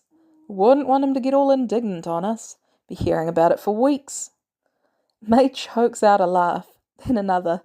The next sound she makes, decidedly, is not a laugh. Barnes releases her hands and holds his arms open. May slides off the chair and into his arms, clinging to him a little. "It's okay, May," he says quietly. "It's okay. I got you." "Sorry," she hiccups. "Don't apologize. It's fine." "Barnes, I was so fucking scared." "I know. Me too." He squeezes her a little, running his hand through her hair. Listen, we laid waste to that place, all right? Steve's got in touch with the Swiss government, and they're cleaning up the vestiges. They know the kid's under the protection of the Avengers now. They're not going to tangle with him again. It's going to be fine. He's going to be okay. I know. Sorry. May pulls back a little, and she and Barnes turn to look at Steve, hovering awkwardly. Peter's good to be seen, he tells them, if you want. Right, thanks. Barnes gets to his feet, helping May up. May, this is Steve. Steve, this is Peter's Aunt May. It's nice to meet you, May says, wiping her face with one hand and holding out the other for Steve to shake. Barnes speaks of you, often and well. Glad to hear it. May turns to Barnes. I brought you clothes. Oh, thanks. Barnes looks at Steve's. Can I shower? To your right. Okay, thanks. Barnes rifles through the bag, pulls out his clothes, squeezes May's shoulder, and heads off. May brought him a pair of jeans, the cardigan they got, based off the one the dude wears in The Big Lebowski, and his black tank top with the Ziggy Stardust lightning bolt on it. He ties his hair back loosely as he walks back to the med bay. Peter is unconscious in the medical bay, and May has crawled in next to him, curled into his good side, also asleep, hand on his chest. Barnes tugs off his cardigan and lays it over May like a blanket before pulling up a chair, sitting by the bed. After about 15 minutes, the door opens behind him. Barnes doesn't look up as he pulls a chair up. Happy birthday, Steve says. Thanks. I didn't get you nothing. That's okay. Is it Barnes now? You can call me whatever you want. They're quiet. Steve clears his throat. What is this exactly? Barnes looks at him. He's changed into a soft blue spec pants and a tight black t-shirt, and he looks good, naturally, the same as always. What's what? Steve gestures to Peter and May. This is part of the family I built, I guess. Or the family that built themselves around me. Was a little grudging at first. And May is May. But she's kind of Bex too. Oh, Steve relaxes slightly. Okay. They're quiet again. It was you following me, wasn't it? Steve asks. The guy Nat tackled? Yeah, that was me. Yeah, I kinda hoped at first. He sighs. He could have just talked to me, you know. No, I couldn't have. Not yet. Would you have? Ever? Yeah, I would have. What is up with you and Nat exactly? When Barnes sighs. Hydra used to pair up with the Red Room sometimes. Years ago, we were something. We were something that made it worth it. They found out, made us pay for it. I forgot all about it for years, only remembered once I got out. And now you're something different. How long have you been in Queens? Came straight back after DC. Steve mulls it over. Buck, he says finally, tell me you're not going to drop off the map again, or I think I'll lose my goddamn mind. Barnes looks at Steve in surprise. His gaze is serious, something vulnerable lurking behind those clear blue eyes. I'll be around, he answers. I'm not going anywhere without the kid. And I got a phone now. The kid talked me into it. So you can have my number if you want it. Steve just watches him for a few seconds, Barnes trying not to get antsy. Then he smiles slightly. I'm never going to get used to the phones, he says. Tell me about it, Barnes agrees fervently. Little nightmare device in my pocket I can talk to folks with. Our parents didn't have fucking electricity, Steve. Steve throws up his hands. I know, I keep trying to explain it to him. I say, can you imagine what it's like passing out in the 1940s to the fucking telegram and you wake up decades later to fucking Twitter? I refuse to get involved in Twitter. The kid's been trying to talk me into it because he thinks it would be funny. Yeah, Stark's trying to do the same thing to me. Tell him where to shove the phone. I can't do that to the kid because he's a kid, but you can absolutely do that to Stark. Steve gives him a grin, that grin, the one that changes his whole face, the one that takes Barnes' breath away. I keep asking him where the flying cars are. You shouldn't be asking him. His dad made shit cars. Steve laughs. Barnes grins, folding his arms. You look good, Steve blurts out, before reddening. I mean, this, he gestures up and down. Barnes. This looks good. Oh. Barnes looks down. Thanks. Should have seen me when I first started hanging out with the kid. Looked like a serial killer. Yeah, you got serial killer vibes. Barnes just laughs. Wow. Just saying. Can't both look good and have serial killer vibes, Steve. Sure you can. Lots of weirdos out there. And you're one of 'em, huh? Steve visibly struggles before going a little pinker. Shut up. Barnes grins, looking at the kid and May. Missed you, punk, he says softly, still smiling. Yeah, Steve agrees, sounding just as content as Barnes feels. Missed you too, jerk. Chapter 29.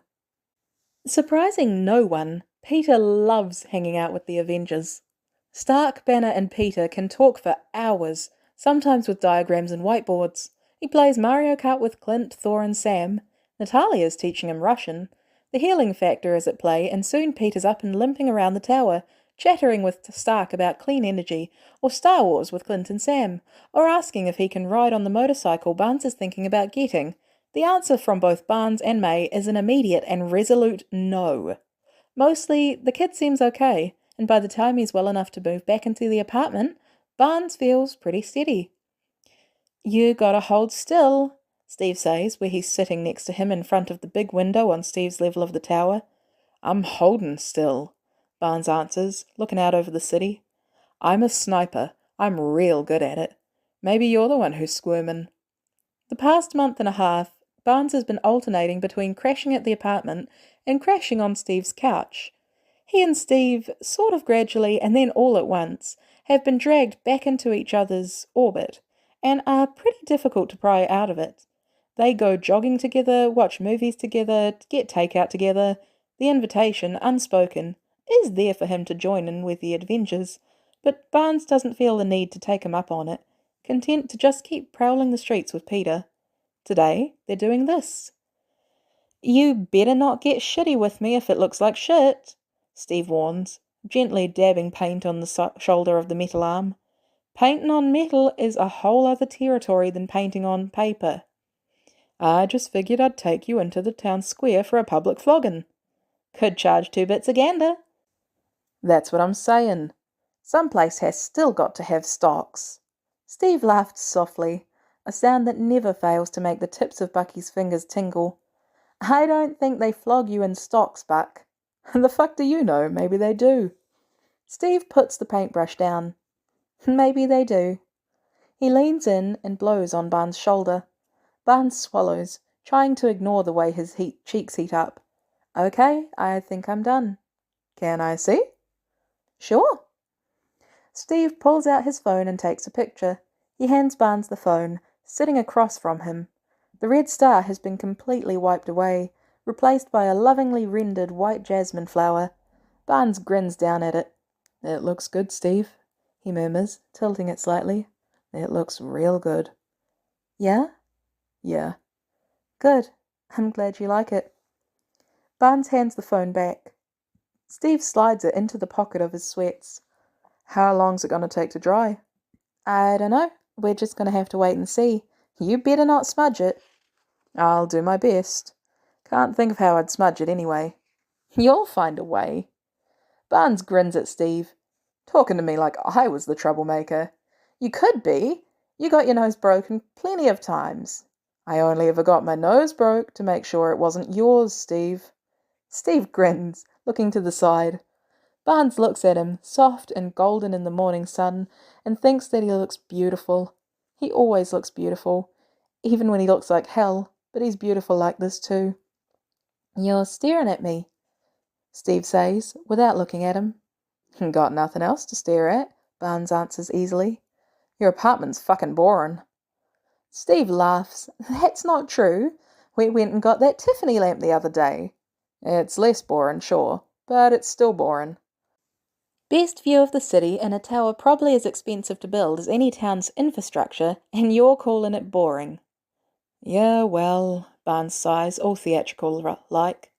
Guess everything's just boring in here compared to you. Barnes expects a quip or a snort or something. What he doesn't expect is for Steve to go all still and quiet for a moment before he looks at Barnes, face open and calm. If you'd said anything like that to me back in the day, it would have changed everything. So Steve tells him, You know that, right? Barnes' lips parts as he stares at Steve, heart abruptly pounding in his chest. Motherfucker, he whispers in disbelief after a moment of Steve giving him that calm, steady look. I've been trying to figure out if you were even, and you just say that. Yeah, I did. Steve lifts up his chin. You gonna do something about it? Barnes lurches forwards, grabbing the front of Steve's shirt and hauling him into a kiss. Steve is instantly on top of him, climbing into his lap and wrapping his arms around his neck. Barnes rests a hand in the small of his back, burying the other in his hair. I'm serious, Buck, Steve gasps, pulling back from the kiss slightly but not moving any further than that. You better not fuck up that flower. You'll fix it for me later, Bucky pants. Like hell I will. Bucky pulls him into another kiss. He shifts the arm not in Steve's hair, levering him up and back so he can lay Steve down on the ground, crawling on top of him. He rests the metal arm on the ground over Steve's head. He darks his tongue against Steve's lips and they part with a soft sound. Bucky tries to get even closer, pressing Steve into the floor as hard as he can. There's a hiss at the door to Steve's apartment opens. Oh, God! Bucky and Steve look up to see Peter standing in the doorway, his hands clapped over his eyes. I didn't see anything! Bucky sighs. Kid, he says, you gotta learn how to knock. Mr. Stark said it was okay to come right in, Peter answers, hands still over his eyes. Yeah, but it's not his apartment. It's not yours either. It could be, Steve mumbles, if you wanted. Bucky stares down at Steve, pink-cheeked and mussed, and for a second, then shakes his head, deciding to process that later. He picks himself up off the floor, holding a hand out to help Steve up. You can move your hand now. Peter removes his hand. What's going on, kid? I need help with my English homework, and also my art homework. Which one of us do you want first? I think you can help me with my English while Steve helps me with my art? Yeah, okay, go sit on the couch, I'll be right over. I'm gonna get a snack, Steve tells him, but then I'll be right over too. Okay. Peter heads over to the couch. Bucky takes Steve's face in his hands and gives him a very gentle, chaste kiss. I am going to do some absolutely filthy things to you later, Bucky informs him in a low whisper, and has the pleasure of seeing Steve go crimson. Looking forward to it, Steve whispers back. Bucky releases him and goes for the couch while Steve heads for the kitchen. Okay, kid, what are we looking at? So I have to read the Scarlet Letter for class? Bucky scowls. Oh, fuck Hawthorne. I know, but we have to write a paper on some of the themes, and I wrote about slut-shaming, and I was hoping you could tell me what you think of the first draft. Yeah, kid.